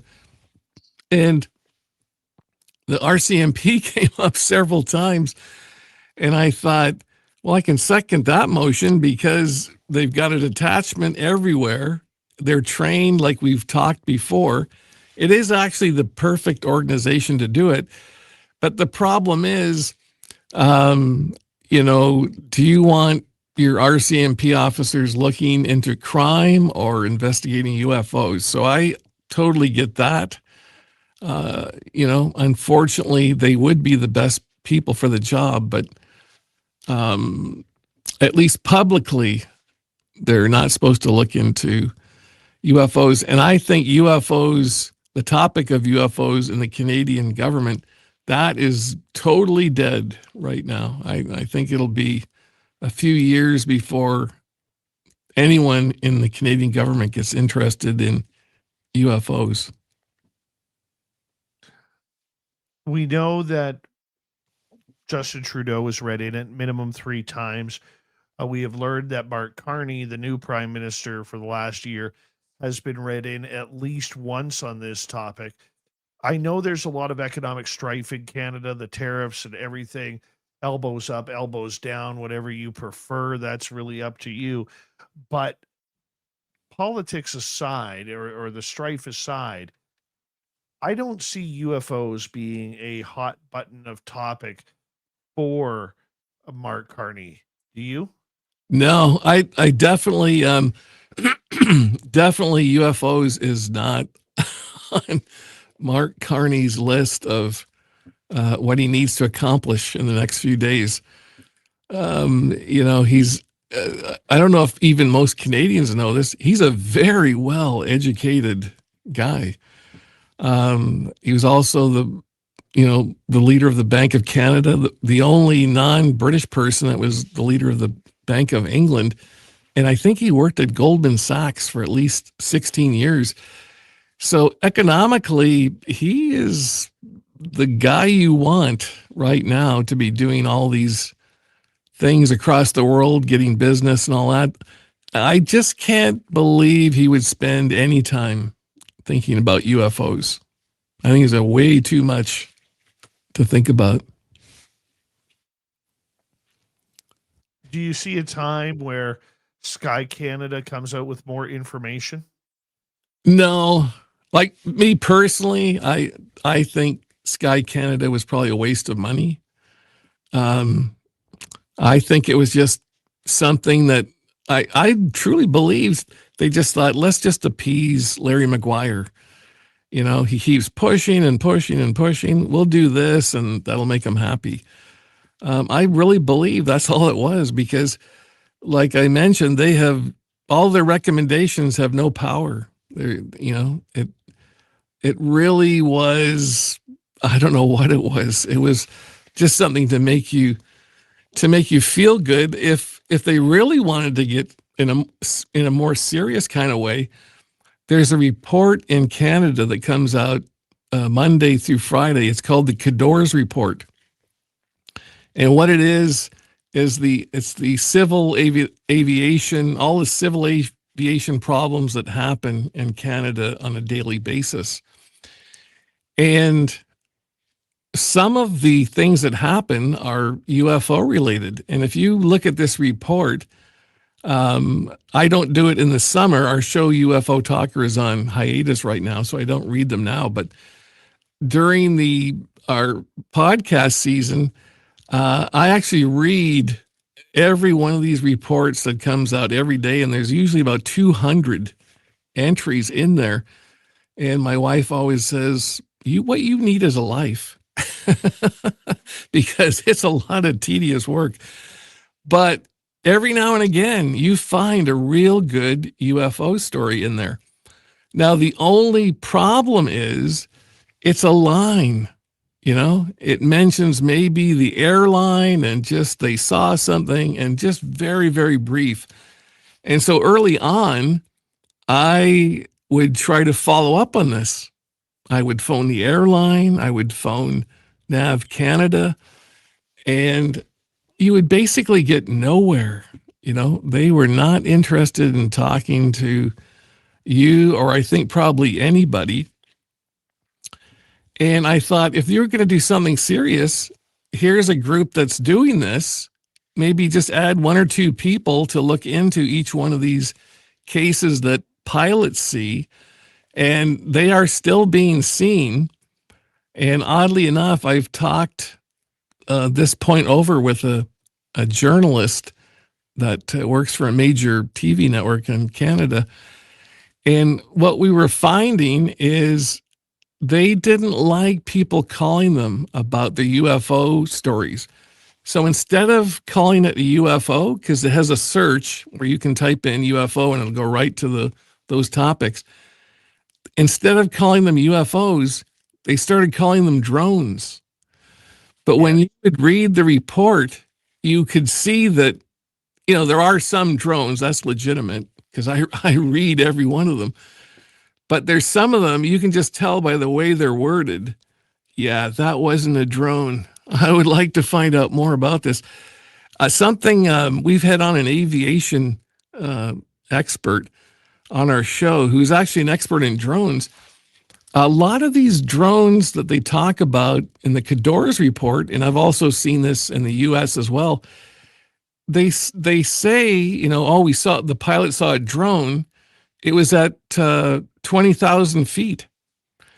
And so I looked into it, and there are no drones that you can buy publicly that can go to 20,000 feet. Now, I've been told by this aviation expert that if you know what you're doing, you can modify drones that you can buy off the shelf to go that high. But wow, that is really, you got to know what you're doing. If you have a drone at 20,000 feet, you can't see it anymore. So, there's airline traffic, there's small commercial plane traffic. It would be very, very dangerous. So a lot of these reports in the Cador's report that talk about a drone at that kind of height, I'm pretty skeptical that it really was a drone. Tell us another RCMP report. So I've got another one here. Now, this one is also interesting because I was also able to find the Mountie who wrote the report up. And he wrote this. This happened on October 3rd, 1981 in Cochrane Bay, near Garden Hill, Manitoba. And it's one thing reading the report, and it's another than talking to the guy who wrote the report, 40 years later or whatever it is. I always find that extremely fascinating.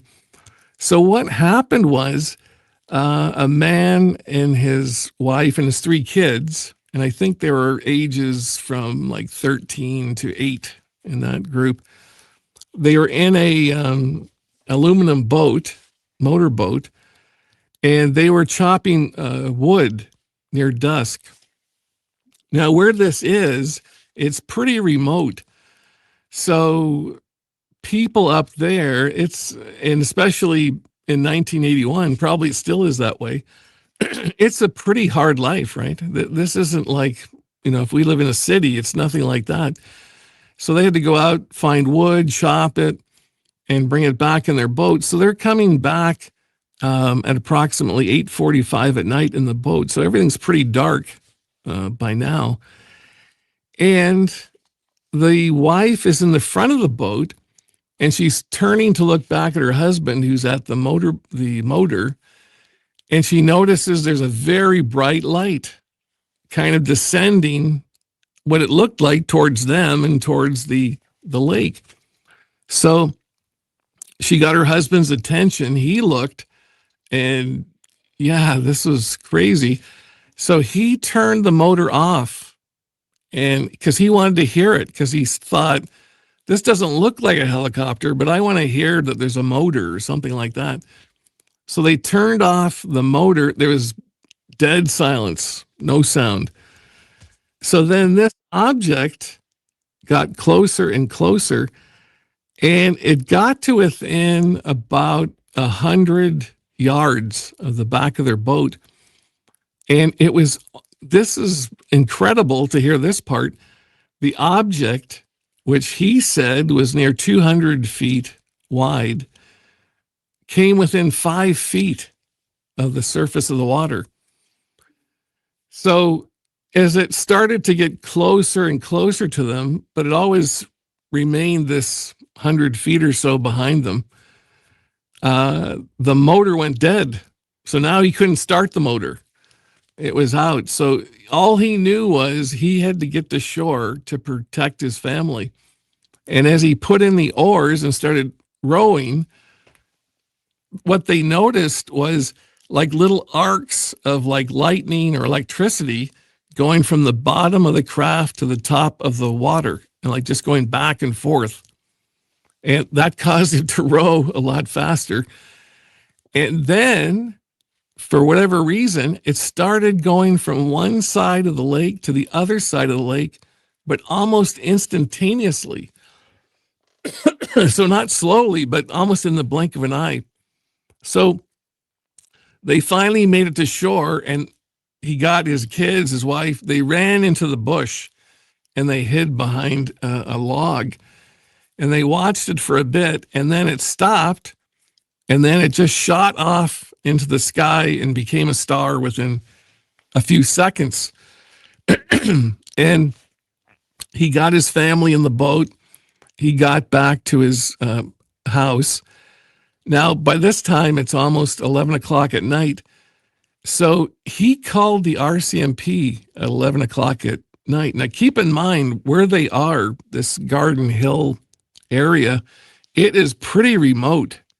It's only a few hundred people that live there. And so he called the RCMP detachment, which was approximately about 300 kilometers away. And he talked to a constable, Gormley, and he took the information down, all that kind of stuff. Now, because of the distance involved, they only come out once a week for a few days. And so Constable Cochran was his name. He flew out several days later. Now, this is the gentleman I spoke to years later, retired, actually probably only about 7 or 8 months ago. And so he flies out there, and now this is days and days later. So he talks to them, and of course, one of the things, I think this is general police work, but the Mounties always do it. They always separate the witnesses. So when they hear one story, the other person just can't copy or mimic the story that they're hearing. So he took their stories. Now, he didn't interview the children. And what he said was he felt they were too young. That was his call. And so this is me talking to him now, like 8 months ago. And I think it's always remarkable. So like I've mentioned, I've interviewed about 11 Mounties now that had these things happen to them in the 70s. I'm talking to them now, decades later. And when I do reach them by mail or by or email or by phone, especially on phone, I don't have to say 2 words. I'll just say, do you remember this UFO? And as soon as I say UFO, it's like that instantaneously. They said, I know exactly why you're calling me. So they've never forgotten in all those years. So it's left a big impression on them. So this Mountie retired as sergeant, and he said, even 7 or 8 days later, when he talked to them, they both spoke about this like they were in awe, like whatever they saw was unbelievable. And he said he totally felt that 7 or 8 days later. And so one thing Sergeant Cochran mentioned to me, as well as all the other Mounties and actually just regular police officers I've interviewed, if you've been on the force long enough, it becomes easier and easier to tell when someone's lying. Like if you get pulled over for a speeding ticket, you think you're coming up with the first time they've ever heard this story. They've heard it all before. They know exactly your demeanor. And he said, these people were not acting like they were making it up. He said they seemed totally honest, reliable, truthful. That's what he put in his report, actually. And he explained to me the factor that where they live, life is hard. So to survive, it's a daily thing, getting food, getting wood, working, not especially for a lot of money. And he said, these people, for the most part, are really down-to-earth, genuine human beings. So he said, you have to factor that in. So for them to think to themselves, oh, let's pull off this hoax. We're going to call the RCMP. We're going to call the RCMP camp that's 300 miles away and get that guy to fly 300 miles and come to us. And he said, just on that level, he said, Mike, that wouldn't happen. They're too worried about too many other things in their their daily lives to think up a hoax like that. He said they were 100% believable. One of the other things too is I've talked to a lot of the RCMP officers locally. They also deal with a lot of haunted calls too. They don't like talking about them, but they do. Yeah. Yes. Yes. It's amazing how there is kind of a a cross connection between not just UFOs, but strange things that get attached to UFOs. For many years, I did not believe anything about Bigfoot. If you started to tell me about Bigfoot, I switched you off in my mind, and I thought, okay. But then I started hearing from people who had looked into UFOs for a long time, and they started to say there's a lot of Bigfoot encounters that are followed by a UFO encounter, like within 20 or 30 minutes. And I've talked to some investigators who say, oh yeah, no, this isn't made up or crazy or anything like that. You know, the person saw Bigfoot, 20 minutes later, they saw the UFO, and they were able to record it on their camera. And that started to make me think, because I like to have a healthy skepticism, but I think to myself, well, you know, who knows what, right? Who knows what's real? And that opened me up to Bigfoot and so many other things. There's a police officer I interviewed, two of them. I got to connect you up with them. This one officer, they have a great UFO story, but he has a whole ton of unbelievable ghost stories. And I've known this guy now for a long time. Totally trustworthy, not making this up, 100% believable. If I can just mention this, I hope you don't mind. Sure, please. If there are RCMP officers out there or police officers in Canada, the United States, or just regular citizens, and you have an unbelievable story, I would like to hear about it. And you can email me at ufotalker@bell.net. And as I mentioned, I've interviewed a lot of law enforcement people, and I have built up a lot of credibility. And even if you don't want the story to go public, I would love to hear it just from my own sense of history, because I believe UFO history is extremely important. To me, every story is like a piece of a gigantic puzzle. And the more pieces you have, the more you can make sense of what's going on, right? There's so many people who have reached out to me over the years and told me stories where I had one gentleman in the last several months. He told me an incredible story of abduction, and he said, you're the only person in the world I have ever told. And he had been married for 40 years. He said, I've never told my wife. I've never told my kids. I've never told anybody. And after he told me the story, you could literally hear in his voice like a weight coming off of his shoulders. And if for no other reason, I thought, isn't this terrible that there are certain segments of our society, especially on the internet, where if anyone mentions any of these kind of stories, they are ruthlessly criticized. I'm always amazed when you go into a UFO Facebook forum, and you would think people are generally there because they're interested or they want to hear something. There's always a number of people who just, this is all.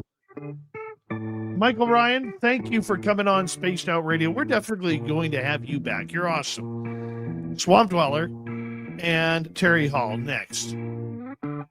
You're listening to Spaced Out Radio with your host, Dave Scott.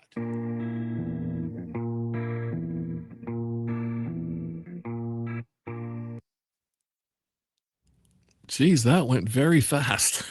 It did, my friend. Thank you so much. Let's do it again soon. I hope it was what you're looking for. I hope I It was great. able to fill that niche. You And were fantastic. I Thank hope you. next time my voice will be better. Wow, I think it must be something to do with the heat or it's late at night or something. I've never had my voice go like that before. But My friend, I have to run. yes, But, we'll talk soon, okay? thank you very much for the opportunity. Bye-bye. Bye-bye. Stop now! You are under arrest!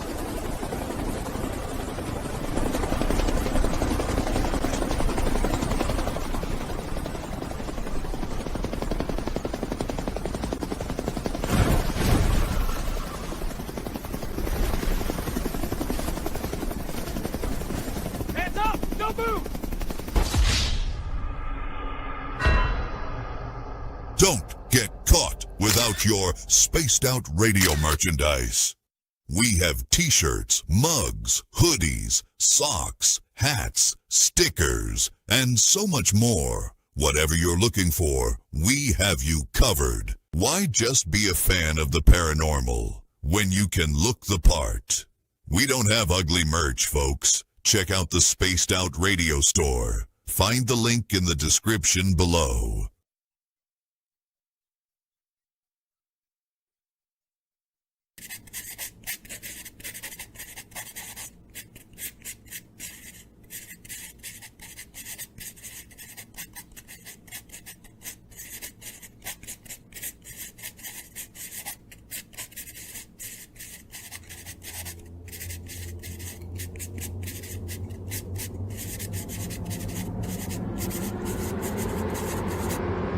Dirty filth.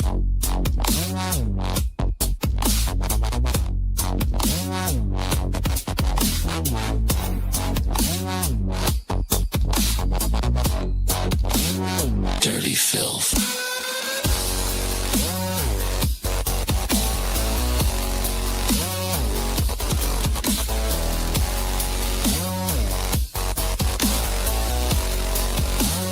Dirty filth.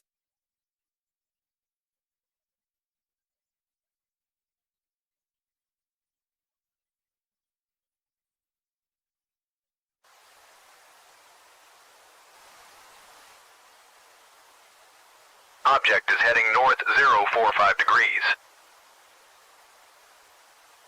It's definitely not a plane.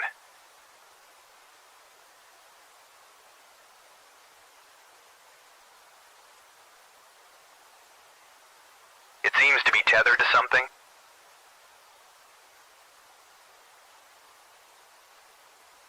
Is that a banner, Joe? Caribou Con. Does anyone know what Caribou Con is? Caribou Con, one of the BC Caribou region's best-kept secrets. Until now. Join our panel of renowned paranormal experts for a weekend of fun and intriguing presentations. Go to cariboucon.com to book or inquire now.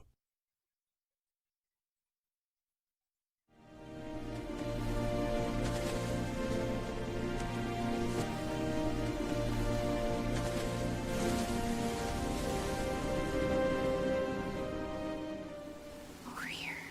Look at this.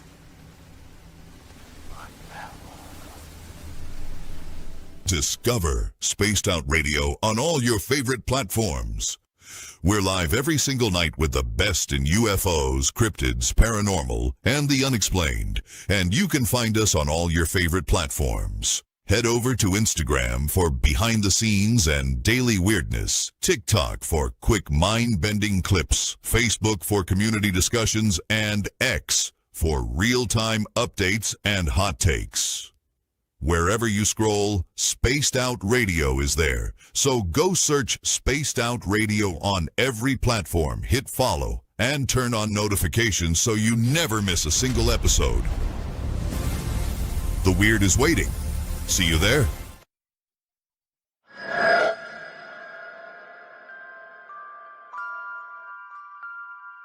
The McNeil House is one of several buildings at the 108-mile heritage site, said to be haunted by spirits of a time long forgotten. But would you stay the night? Along with guided ghost tours and paranormal investigations, Haunted 108 is offering a chance to spend the entire night inside the historic McNeil House by booking one of our B&B style sleepovers, where you can experience the hauntings firsthand, meet the resident ghost cat, and witness unusual activity. If you dare to turn history into a night you'll never forget, book your spot now at haunted108.com. Spots are limited. Will you be brave enough?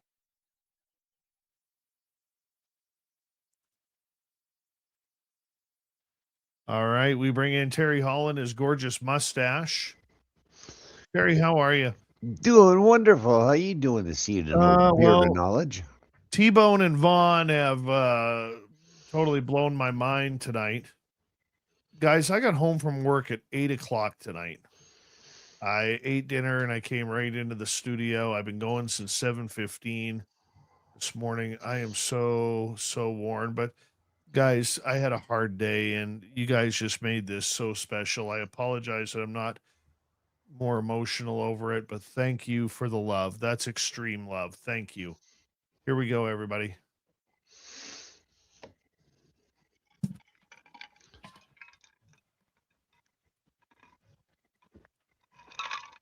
Here we go with hour number 3 of Spaced Out Radio tonight. My name is Dave Scott.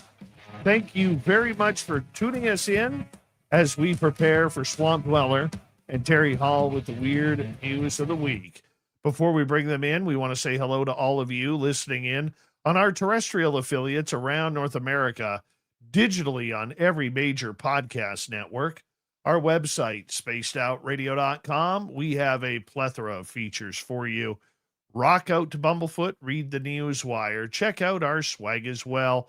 Follow us on X at Spaced Out Radio, Instagram at Spaced Out Radio Show, and on Patreon in the Space Travelers Club. The Desert Clam has set the password for tonight in the SOR Space Travelers Club, Ichnogram. Ichnogram is your password. Use it wisely, Space Travelers, as the Clam sets the password each and every night right here on Spaced Out Radio. Let's head to the swamp. Hello and welcome to Spaced Out Radio's Swamp. I'm Swamp Dweller, and tonight I'm going to take you on a mystic journey of the unknown, sharing tales of monsters, legends, and nightmares. Welcome to the Spaced Out Radio Swamp. So 4 years ago, my friends invited me to stay at their cabin in Tahoe. I didn't really know them very well, so I asked if I could bring my best friend Mark along. It wasn't a very long road trip. It was something like 3 hours or so not that bad. The cabin was this old 4-story cabin, including basement and loft, with another smaller cabin in the backyard, which had 2 stories. When you stand in front of the cabin, you walk up along a flight of stairs, and in front, you will see a door. To the left is another pair of stairs that goes to a sliding door, and to the right is this path to the backyard. Once you go through the door, to your left is a door to the basement, and in front of you is the stairs that curves to the left and up to the 2nd story. There to your left is a bedroom, and to your right is a hot tub and laundry room / water heater. And in front of you is another flight of stairs that goes up, and to the left again, you will get up to the living room, and to the left is the kitchen of that. Halfway to the kitchen, to the left of that is the stairs to the loft, where we slept. Now on to the story. First night I asked my friend Jake, who invited me, "Dude, this cabin is freaking scary. What if this place is haunted or something?" He replied with, "I'm pretty sure it's not. No one's ever died in it, and my grandpa, who built it, doesn't have any record of any deaths or anything like that." Something in that conversation must have triggered something, because I wouldn't be sharing this story if I hadn't. Fast forward to the next day, before breakfast. Everyone decided to go to the other cabin. Let me give you the layout before I go on. If you're facing the cabin on the ground, there is a storage area right in front of you. To the left is a flight of stairs you go up those. To the right is another flight which finishes the walk to the cabin. At the end of those stairs is a deck to then the cabin. The cabin has 5 rooms and a balcony on the 2nd story. If you walk in, there is the entryway. The next room is emptiness with stairs. To the left, you go up to that, and if you go to the front, there are 2 small rooms. To the left and right, and up the stairs is a big space, and then to the right of the stairs, about 12 feet away, is the door to the balcony. And that's pretty much the reason we were up there, was for a tour. Fast forward to breakfast. Mark and I finished early, washed our plates, and grabbed the keys for the second cabin, and went up and waited for everyone else to finish. We walked up the stairs to the cabin, and Mark unlocked the door, and we walked in. Once we got on the floor, we noticed that the window has left open. Mark went and shut it, and went to the balcony straight across from the window, and closed the door behind us. We just sat there for 15 minutes, just talking, and we got bored and realized they weren't coming. We turned around and tried the door. It was locked from the inside. Now, we thought this was a self-locked door, so we thought we were idiots for closing it. So it was just us, locked out, freaking out, and we forgot about the keys in Mark's pockets. Then we were suddenly of the realization of the keys. Mark took the key, unlocked the door, and we saw the window. The window was open again, but we just shrugged it off as us being forgetful. I closed the window, and we started for the cabin. 4 steps down from the outside stairs, we realized we left the door open. Well, I left the door open. I went to go close the door, and I heard it. Footsteps on the upper level. I ran back to Mark and pushed him down the stairs. I told him, "Someone's in the cabin." Those 4 words made us run fast, as our little legs could. We got back to the first cabin and told everyone that we went back to the second cabin with knives and suggest that we go find who was in there. I yelled into the still open door, "If anyone is in here, come out. We have weapons." No answer. We ran into the cabin and did a complete sweep of the first floor and found nothing. I led everyone up the stairs and we found nothing but an open window. Fast forward to night. We kept that in the back of our minds, thinking about it occasionally. Right before dinner, we made up this game plan where we were going to go put our freaking sheets over our heads and hide to scare the ghost hunters who were coming down to the second-story bedroom and find the ghosts without getting caught. It was my turn to be the ghost, so I went down to find a hiding spot. When I saw it, floating or gliding past a window that no person could reach without being at least 20 feet tall. A pale white face. It went in front of the window, just minding its own business. Now, this game turned into the ghost finding to the ghost hunters. I ran up the stairs from the living room. When I put a pillow thrown by one of my other friends, it hit a chandelier and made us end the game early. After dinner, we were getting for bed. I told Mark what happened, and we said we wouldn't tell anyone till we were older. That night, I woke up at 3 a.m., but little did I know, Mark did as well. Going up the stairs to the loft was a shadow. I don't know how to describe it. It was blacker than black, like a solid black mass, just walking up the stairs. That morning, I told Mark about the incident, and what he said made me feel less crazy. He said, yeah, at like 3 a.m., I heard someone walking up the stairs. Then I just fell asleep thinking it was one of you guys. That was the day we left. Now, I only went there one more time after that incident, and never had an experience like that ever again. Thank you, Swampy, for another spooky story. If you want more just like that, head on over to YouTube, type in Swamp Dweller, hit subscribe, ring that bell.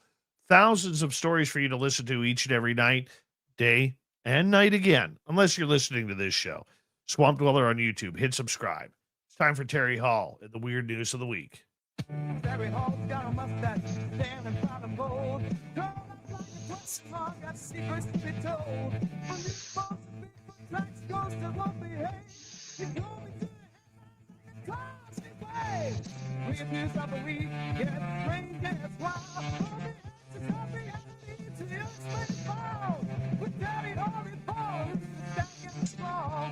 I'm straight down the hill. Let the very stop it all.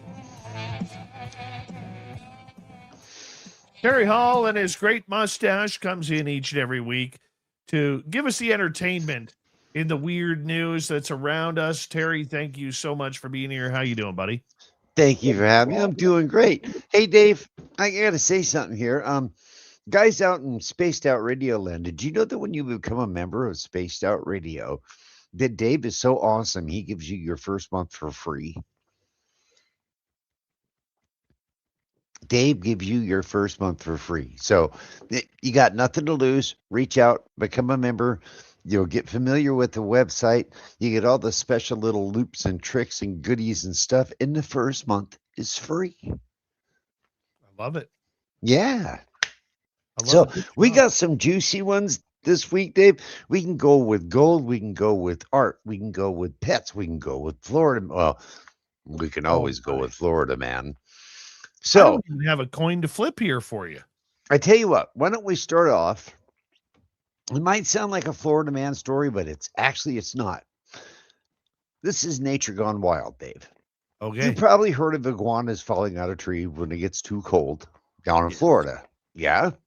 Yeah. Well, how about bats stuck on the ground when it gets too hot in Kansas?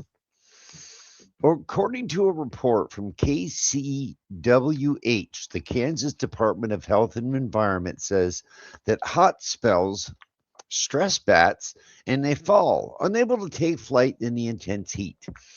Experts say not to try picking them up, not without protective gear. They will try to bite you if you pick them up, said Blake Nash, an animal control technician. They're just going to be scared and try to defend themselves.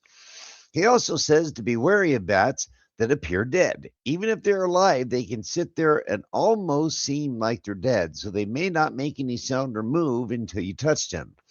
He said if a bat must be moved, he advises wearing thick protective gloves and using a bucket or a blanket to cover the nocturnal creatures. So, I'd never heard of bats getting stuck on the ground when it gets too hot. Does that mean when it cools off that the bats can flap around and get off the ground again? Or I've never thought about that. Either. I have never thought about that. We can stay with the animals here real quick too, Dave, because these are all kind of short this week. I've got some good ones, but I can sum them up pretty quick, so we can go through quite a few of them if you'd like this time. A different kind of Tasmanian devil is wreaking havoc on the island. Neil, a 2,200-pound elephant seal, has visited Tasmania every year for the last 5 years. He's becoming quite the internet phenomenon as well, causing destruction to personal property, stopping traffic in southern towns, and just being a general nuisance. At the moment, we don't have a complete understanding of the damage Neil has caused to the public infrastructure, but he has obviously knocked over a number of poles, bollards, street signs, and a stoplight. Brendan Bromley, mayor of the town, said he's broken fences, he's harassing and humping people's cars. That's just a function of his size, he said. Seal expert Jane Younger added, Neil has become a bit of a local celebrity, but officials urge the public to give the seal his space. I understand that he completes his molting process, so continue to scratch up against things to help shed his old fur. Blomley said, until then, I encourage everyone to please give Neil the space he needs and not to attempt to visit him. While he's of great interest, he's also potentially dangerous, likes to hump cars, and does pose a risk to the community. Can you imagine a 2,200-pound seal doing the monkey dance with your Toyota? Oh my goodness. I can just imagine the amount of damage that kind of animal can do. But that type of, better hope your shocks are good, Dave. That's all I got to say on that one. And the emergency brake is on. I wonder if he has a particular maker model that he favors, Dave. No idea. I got one here for you, Terry. A 37-year-old woman pretended to be a 12-year-old autistic girl to trick a family into giving her a place to live in an extraordinary deception that lasted more than a year. Whoa. Amanda Marie Souza de Oliveira, 38 years old.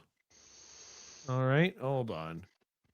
She pulled this trick, and I just lost the story, Terry. 1 second here. She pulled this trick. Okay. She carried a doll, used a pacifier, and drank from a baby bottle in her bid to convince an evangelical church-going couple in Santa Catarina. She was vulnerable and needed help, the Brazilian newspaper was told. She explained away her adult physique by claiming the result of hormones forced on her by her parents in early childhood. In footage of Oliveira's eventual arrest after the scam unraveled, she was seen wearing a Minnie Mouse t-shirt and a hairband. The remarkable ruse took place in 2025 when Oliveira began attending church in the city of Joinville, initially presenting herself as an 18-year-old who was looking for work. The local pastor introduced her to a middle-aged couple at the church who paid pity on her and invited her to stay with them, presenting herself as Gabrielle. Oliveira presented to be a severely autistic girl. For 14 months, she lived with the couple and reportedly had all of her expenses paid, a bedroom decorated with toys, and a party to celebrate her 12th birthday. She even managed to convince them to pay for a course of weight loss drugs. It was her adoptive aunt who uncovered the fraud after becoming suspicious of Oliveira's story. After searching online, she found reports of a similar case in Rio de Janeiro 3 years earlier. Police eventually uncovered that she had used the same elaborate tactics on families in several other states, including Sao Paulo, Minas Gerais, and Rio Grande do Sul. My goodness. Social project director Vivian Henriques and nutritionist Renata Magles were previous victims, having been scammed for a month by her. The 34-year-old Oliveira called herself a Duda, a teenager who escaped abuse from a witch doctor father who had forced her into prostitution, the two friends were told. The Good Samaritans rented a small apartment for her to live in and gave her love, affection, and food until their suspicions grew and they went to the police to find out that she's just not a 12-year-old, an 18-year-old, but a 38-year-old who is now heading to jail. That brings to mind a case from, I believe it was in 2010, Dave, Natalia Grace. She was from Ukraine, and very, very similar story. She was either 20 or 21 years old, pretending to be, I believe she was either pretending to be 6 or 8 years old. Okay. And this was Christine and Michael Barnett were the people who brought her over. She was from Ukraine, and what clued him in was his wife. They even made a movie out of the whole thing. His wife walked in on her in the bathroom and noticed that she had pubic hair, and she was only supposed to be either 6 or 8 years old. Then they started discovering other things like things from a woman's menstrual cycle, and so it was eventually discovered. But they went through heck trying to get all of that rearranged. That was I thought instantly of that when you told that story. Oh my goodness. So yes, the frauds are out there. I got a story, Dave, about an eviction, a discovery, and then a rediscovery. It'll make sense. Now, this is art history. Milwaukee landlord Tim Dirts was cleaning out an apartment unit after evicting his tenant when he found a painting left behind. Dirts took a liking to the painting, took it home, and had it in his home for 4 years. Well, Dirts took it to an antique dealer eventually, who recognized it as a Picasso.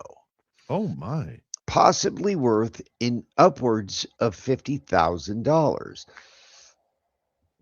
Dirts then contacted the police, who determined that the painting had been stolen from the DeLynn Fine Art appraisals in 2018.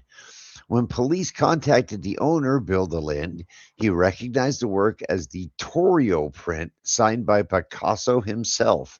In a bittersweet twist, DeLinde said that his former gallery manager, who passed in February, used to call the police every year on the anniversary of the robbery, asking for an update on the case. He would have been over the moon about this, DeLinde said. It was very special to him. The 2018 robbery remains under investigation with the FBI, as the Milwaukee police have now solved it, tracing the painting back to the landlord's paperwork for his tenant that was previously evicted. That's creepy. Can you imagine that?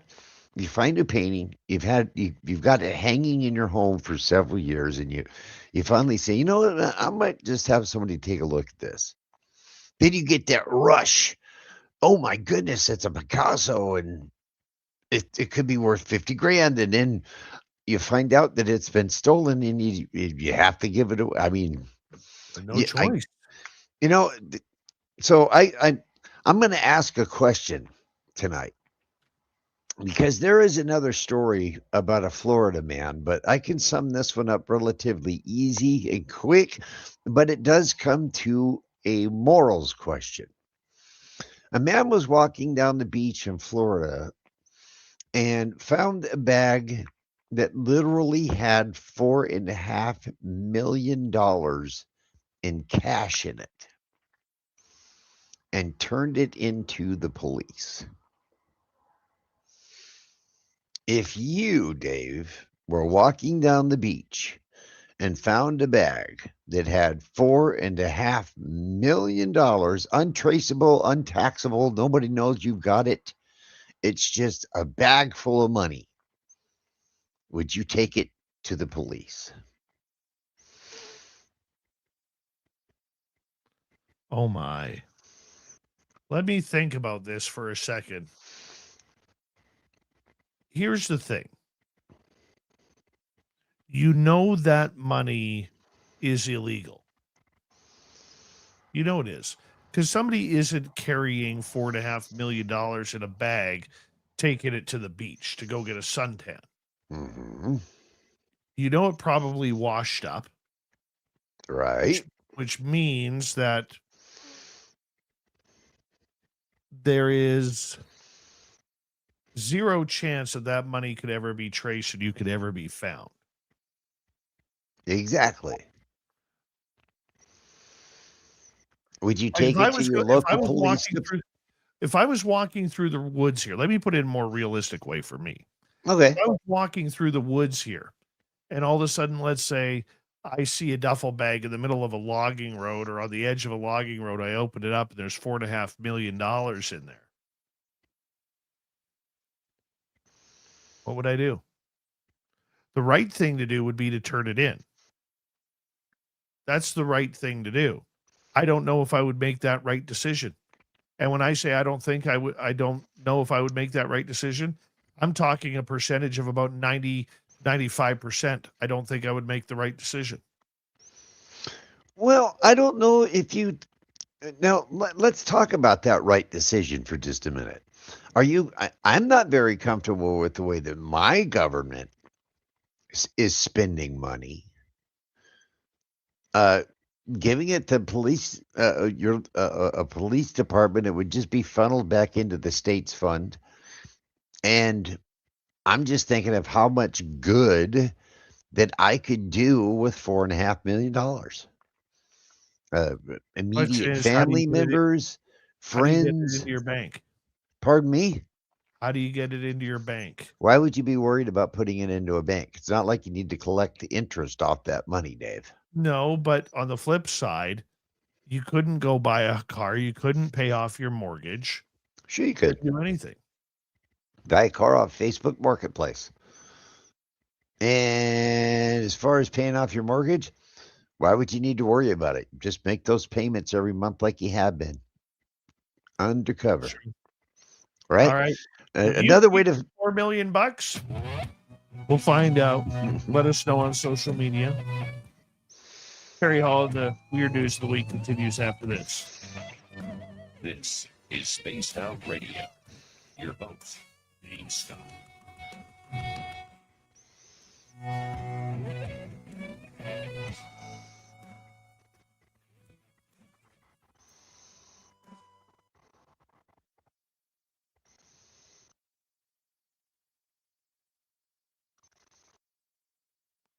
All right, Terry, we're clear. You know, I'm not familiar enough with crypto or Bitcoin, but I wonder if you could like take that 4.5 million, do some cryptocurrency with it, and not get in trouble. You know how I tell you exactly how I do it. I would open up a consignment shop, just a little storefront that, you know, just a consign. You bring me your stuff, and I'll sell it, and I'll make my percentage off of it, right? And I would report some stupidly big sales where I got big fat commissions off of it. And that way I could put the money in the bank if you wanted to.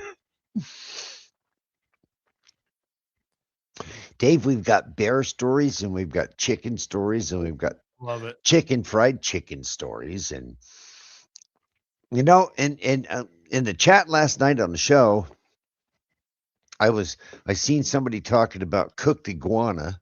And as it turned out, it was relating to a song, Mexican radio. But I had to leave the comment that iguana tastes like frog legs, and frog legs taste like rattlesnake, and rattlesnake tastes like chicken. So I guess they all taste like oatmeal, according to the Matrix. Oh, Dave, I read a new study on why we only have, in our universe, we only have one constant, right? Where the universe itself is very chaotic, but the only constant to it is light speed, right? Right. Well, the new call for living in the Matrix is that why that is the only constant in the universe is that light speed, you can only travel from one pixel on your TV screen to the next pixel on your TV screen in light speed. That's as fast as it can be transferred. It's your refresh rate on your screens.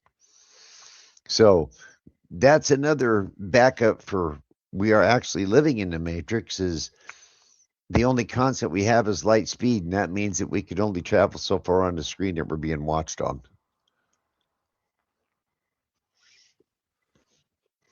We got 3 minutes, Terry. I'm going to need you to carry me here a little bit, dude. I got you. Oh, dude. I got a good story about how Army recruiters are going to work with a particular video game release to try to get their recruits to stay in the units. So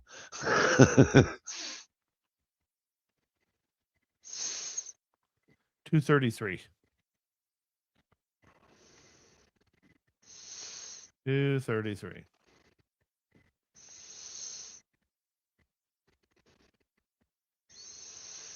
Thank you to T-Bone ×2 with the Uber chat, Uber big chat. Jennifer, thank you. Pam Harris, thank you. JSCO, thank you.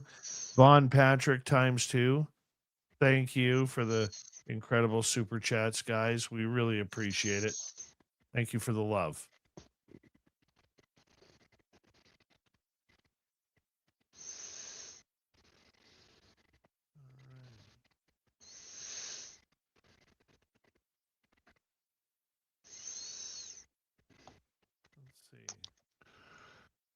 Dude,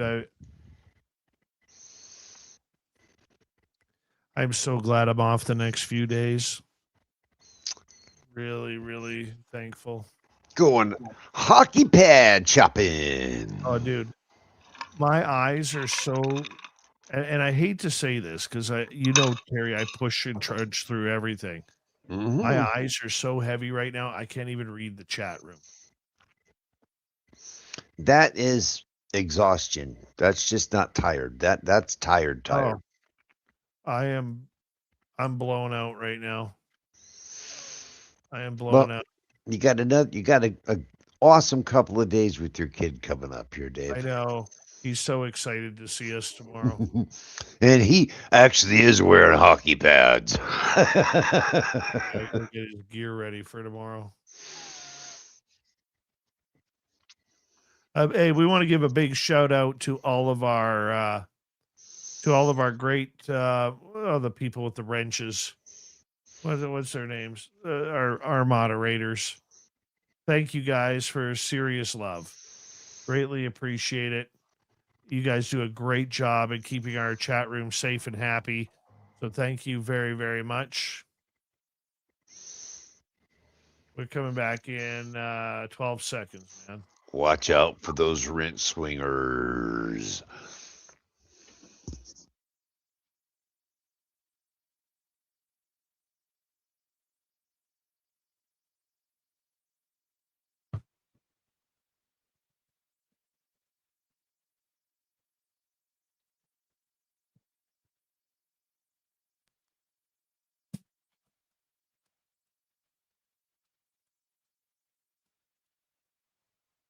Here we go with the final half hour of Spaced Out Radio tonight. My name is Dave Scott.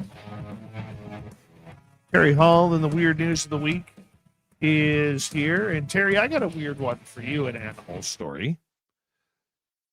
I have a cat at home. My cat has 6 toes on each paw in the back, 8 toes on each paw in the front. Mm-hmm. So 14 toes aside, 28 toes total. What do they call that? Polydactyly, right? Polydactyly, yeah. So there's a cat, a Maine Coon kitten from Wisconsin, who overcame a perilous bout with pneumonia to break a 24-year-old world record for the most toes on a cat, setting the new mark at 29.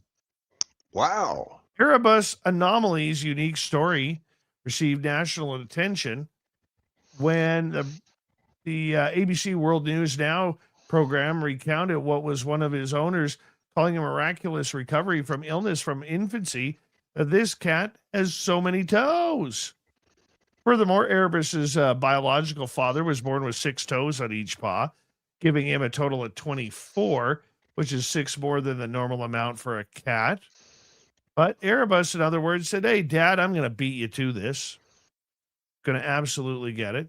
Beating Canadian pet named Jake in 2002 with 28, Erebus couldn't be outdone, so he grew another pinky toe. There it is. He grew the pinky toe. Happy kitty now. No more pneumonia. World record holder. And lots of feet to clean after getting out of the litter box. Now that's enough. Can you imagine coming up with the story for the extra couple of little piggies? This little piggy went to market. This little piggy stayed home. I wonder where the other little piggies went. I think you send a lot to market there. Well, I tell you what, Dave. Talking about going to market. You got to have money to go to market, right? Yes. Well, construction workers discovered that there's gold in them dar walls. Construction workers in Belgium struck gold while working on a new sewer line in an old building. Literally $10.4 million worth of gold. BBC reported workers removed part of the cellar wall and discovered a wealth of gold coins, bars, and other various decorations when they initially mistook for euros. They called the police, who recorded the haul and moved the gold to a secure federal vault. The building was once a brewery, but is now owned by a welfare organization. Belgian law dictates that the gold's rightful owner has 5 years to claim it. However, investigators are all still looking into the stash to determine whether it might be related to criminal activity or war activity, as they think it may be a stash from World War II. If not, and if no legitimate claim is made on it after 5 years, the gold will be split between the finders, the construction workers, and the property owner. You imagine that. Imagine that. Now, that goes back to If you found $4.5 million in a bag, would you turn it into police? If you found $10.5 million worth of gold in the wall, would you turn it into the police? I mean, how many times have you heard that a captain of a boat has spent his entire life searching for a wreck, and he finds the wreck and he pulls all this gold up or treasure up off the bottom of the ocean? He's done all this work, and then all of a sudden the entire treasure gets taken away from him. With the gold, it'd be a little bit more hard to dispose of, but with a bag full of cash, Dave, my own personal answer for that question would be no, I would not turn that into the police department under any circumstances. I would let sleeping bears lie. Just like the Norwegian government did, Dave. Let sleeping bears lie. I don't think you could do anything less. The Norwegian government fined an unnamed perpetrator over $5,000 for sounding a foghorn that disturbed a polar bear, waking it from its nap and causing it to move. The boat that was sailing through the fjords in Svalbard, an archipelago that lies about halfway between Norway and the North Pole, when someone on board the vessel spotted a sleeping polar bear and used the ship's foghorn to rouse it. Oh, no. Polar bears are protected by the Norwegian and international laws, which say it is prohibited to unnecessarily disturb, lure, or pursue polar bears. Jeff York, vice president of the research and policy at Polar Bears International, says that polar bears have fewer food sources in the summer. Disturbing bears during this time of the year may be more significant for their survival or potential reproductive success if it's pregnant or nursing or a nursing female, by causing them to burn calories unnecessarily. The individual has agreed to pay the fine. Here's one for you, Terry. These kind of stories upset me. Farmer Cesar Mora says he handed out over 180,000 pounds of nectarines to people in his area. Good guy, right? Would you say that's a good guy? Yes, I would, as a matter of fact. And Thank you, quite Farmer resourceful as well. Well, he is now under a court order to remove the nectarine orchard where his fruit was grown, a turn that is prompting anger over food waste, corporate power, and the way growers are treated. In an Instagram post posted August 16th, laid out the case for farmer Caesar, who is in a dispute with the Guimana Brothers Fruit Company over his Mona Lisa nectarine orchard. The post reads, a judge has ordered a farmer to destroy his own orchard. Cesar Moria is being told to remove nectarine trees and a dispute with big egg company Guimara Brothers. Mora has already given away 180,000 pounds of nectarines to his community and raised over $60,000 to help fight the legal battle. In 2017, Mora signed a contract with Guimara that he would not grow that kind of nectarines. Then Mora discovered some troubling truth. He alleges about half of his nectarine crop was being rejected and thrown out at the packing house because of minor blemishes, cutting his income significantly, even though he was growing exactly what he agreed to. So he stopped delivering fruit to Guimara and started selling to a different buyer instead. Guimara sued them for breach of contract, claiming that Farmer Caesar broke the agreement. Unable to legally sell his fruit with the lawsuit dragging on, Mora decided to give it away to his community instead. Last week, a Fresno County judge ruled against Mora for signing with Guimara they had to order him to remove every nectarine tree on his property. His attorneys immediately filed an emergency request to pause that order while they appeal. Mora says the situation is much less about the money and more about control.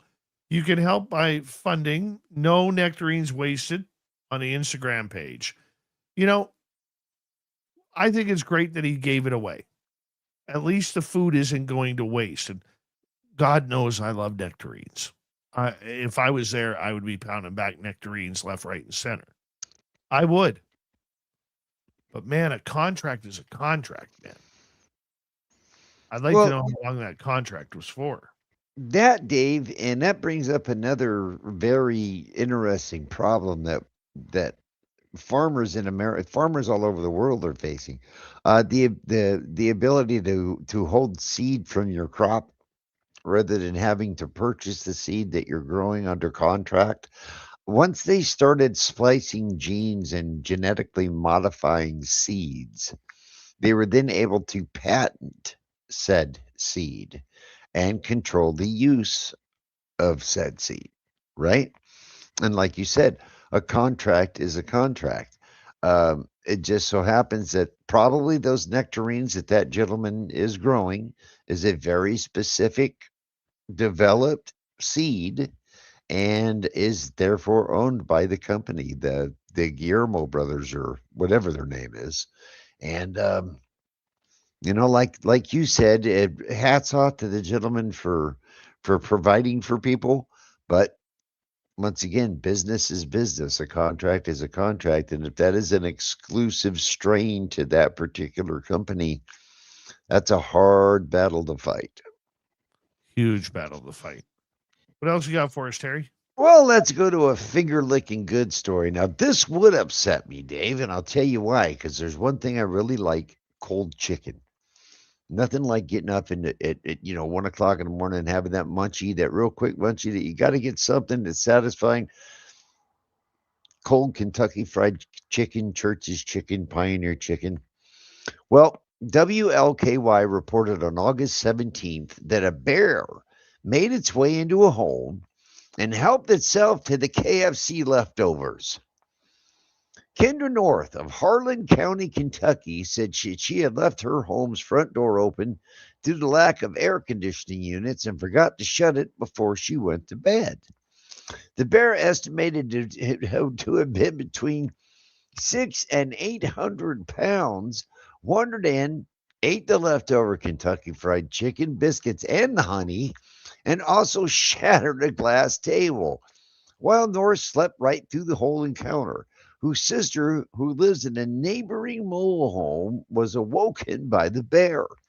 North said a few days later that the cub, estimated to be around 300 pounds, was on her porch as she made dinner. I kept that front door shut good through right now. Oh, I keep that front door shut good though at night now, and apparently 7 p.m. is bear time now because the bear keeps showing back up. So that would have upset me. Nothing like having good KFC leftovers in the middle of the night, and the bear came in and ate them all gone. That's just greed. That's just greed. But he ate, hey, at least he ate the honey too, right? I get that, but I mean, the chicken, man. I mean, KFC. Hey, Dave, did you know that not even dying can get you out of a parking ticket? Really? Not even dying can get you out of a parking ticket. In New Zealand, a 54-year-old woman who experienced a medical emergency in a grocery store parking lot, her heart stopped, making her technically dead for a few minutes, and was taken to the hospital by ambulance, was later issued a parking fine for exceeding the lot's allowed 90-minute parking limit. The woman's car was left in the lot for more than 5 hours, and she received a fine in the mail for $80 from the third-party company that manages it. After being told of the circumstances, the parking lot company understood and reduced the fine to $30. They didn't just tell her, no, you know what, lady, you died. It's all good. Don't. No, $30. The woman's father called the request offensive. When the grocery store staff caught wind of the parking situation, they stepped in and they paid the $30 and then fired the parking lot company. We have since reinforced our processes and provided further guidance to our teams to support consistent decision making in exceptional circumstances, the parking lot company replied. So, not even death can get you out of a parking fine, at least not if you're in New Zealand, Dave. Well, good for the people setting up. You know, these parking lot Nazis, they're horrible. They are horrible. And talking about you're talking about something like that. My son went to a concert in Portland, Oregon, and paid $45 to park in a secured parking structure. Came out of the concert to a broken passenger side window and is in his car being completely rifled through. Man. Let's get to this one, Terry. It's an interesting one. Chanting in unison, hundreds of volunteers in northern Japan heaved on ropes to pull a 400-ton castle back towards its original position. The imposing fortified tower of Hirosaki Castle was shifted 80 meters or 262 feet in 2015 to allow for an essential repairs to the stone walls that support it. Engineers at the time opted to reposition the three-story wooden structure without dismantling it, hoisting it in one piece on metal rails to temporarily platform it. Since then, it's been sitting there, but since last Saturday, a group of about 80 people have been taking turns moving the tower from a few precious centimeters at a time. Local officials estimate that around 4,000 people in total, some from overseas, have participated in advancing the structure by nearly 5 meters. It's like trying to move mountains, Takahiro Kogawa said, 56-year-old Hirosaki resident. His forehead beaded with sweat after a few minutes of intense effort. Azusa Nemiya, 46-year-old history and castle enthusiast, traveled from Shimane, almost on the other side of Japan's mainland, to do her bit. It's an experience of a lifetime, a precious and unique memory. By involving the public, we wanted everyone to be able to experience history physically, said Kensuke Hayasaka, the head of the restoration project. It's extremely significant for passing on the history of Hirosaki to future generations. But a few decades later, after all this, stone foundations threatened to collapse, forcing the tower to move for the first time. Again, thanks to muscle power, it was finally returned to its original position way back in 1915. So this house has a temperament of moving due to safety, but they want to get it back. And the people are helping, Terry, and that's pretty cool. That is very cool. That is very cool. They did quite the engineering marvel at that. Right? You know, Dave, during the break, we were talking about you having to go get some hockey gear, and I made the joke about hockey pads and, you know, how that line in Batman, I'm not wearing hockey pads thing, right? Well, in Mexico, we do have a Batman that wears hockey pads, and he is an anonymous vigilante. This is in Lagos de Moreno in Mexico's Jalisco state, has been duct taping alleged thieves to lampposts. The Independent reported the first victim was found, and since then, the police have discovered 4 more individuals who were bound and taped to lampposts. Some showed the visible signs of battery. Others had mustaches, cat's whiskers, and the word thief drawn onto their faces. Pink signs above the victims indicated that the alleged thieves had been punished for stealing motorcycles. Police are investigating the alleged crimes as they search for the person who's responsible for tying the men up. And Mexican journalist Luis Cardenas has dubbed the perpetrator the Batman of Largos de Moreno. So now Mexico has a superhero, at least in one city state that they have. So what kind of people is he duct taping? Allegedly, they are motorcycle thieves, Dave. Motorcycle thieves. And he's done it to 5 different individuals in about a 2-week period. There's been, but I thought the funny part about this was he's not only duct taping them to a pole, dude, but he's drawing mustaches and cat's whiskers and printing thief on their forehead.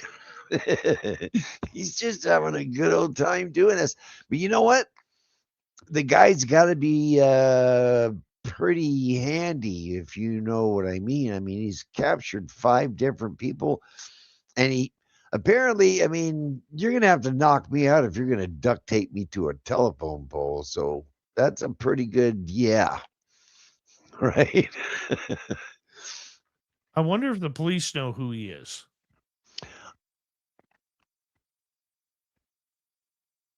Well, if a spotlight with a bat on it turns up on the top of the police department, that might be a pretty good clue. Well, Dave, we have 45 seconds left. Give us a short one. Got a short and sweet and squeaky one. Here we go. Lisa Catano's quest for love has finally paid off. The California women went viral last year for putting up billboards along U.S. Highway 101 with her photo and a link to a website where potential suitors could submit dating application. 8 months and almost $7,000 later, Catalina was off the market and is getting married. Applications closed, the billboards now read. Lisa's in love and has a boyfriend. She described him as kind, intelligent, and attractive, a San Francisco Bay Area man who meets all of her very unreasonable and non-negotiable demands for a partner. So she used billboards, not Tinder. And on that note, Terry, we're going to wrap this up here as we got about 15 seconds to go.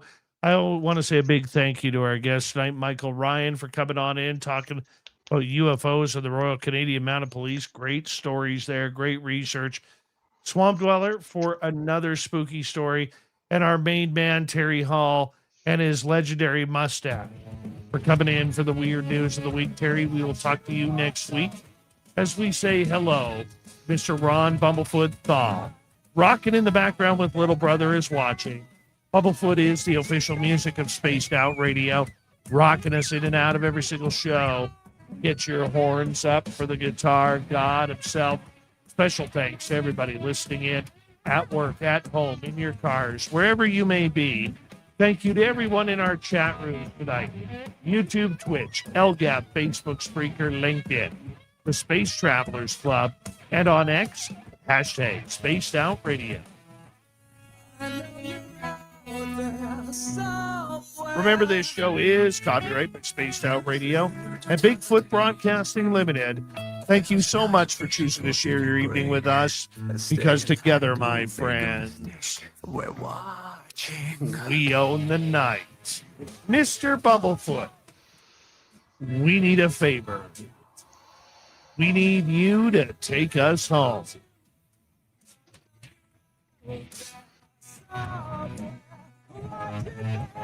Yes, the Woo train has docked for the night, but soon, my friends, we shall ride again. Your seats are always available. Your tickets never expire. And if you want to bring a friend, we've got room for them too. Good night, everybody.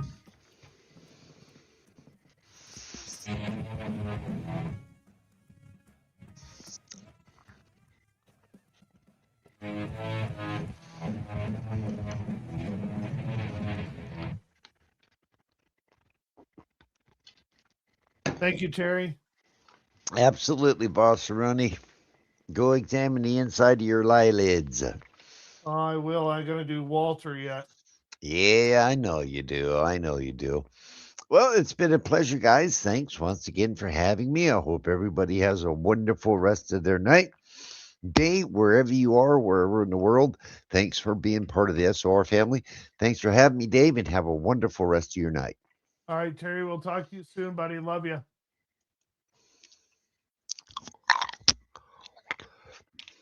There he goes. There he goes. Terry Hall, everybody. The guy's a legend. Guy's a legend. I am in extreme slow motion, and I do apologize for my lack of energy tonight. Got up at 7:15, went to work for 8:15, fell asleep in the shower in between that, and had a really hard day today. Didn't get out of work until literally 8 o'clock. I got in my vehicle, raced home, wolfed down dinner. Usually I'm in my studio by 7:30. In my studio tonight at 8:30. And I'm sorry, I'm a bag of crap tonight, guys. I know you guys don't care, but I do. But thank you very much for your love. Thank you to T-Bone ×2 plus the 5 memberships. Jennifer, Pam, Vaughn Patrick ×2, and JSCO. Special thanks to T-Bone and Vaughn for those very extremely large super chats. Greatly appreciate it. I'll be off until Monday when we will be back with Lon Strickler. I'm going to go to Guns N' Roses with my boy. Horns up, everybody. I got to get out of here for New York, WABC in New York, coming up here momentarily. Head on over to the Red Apple Audio Network. Love you guys. Take care.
Stay healthy, my friend. You too.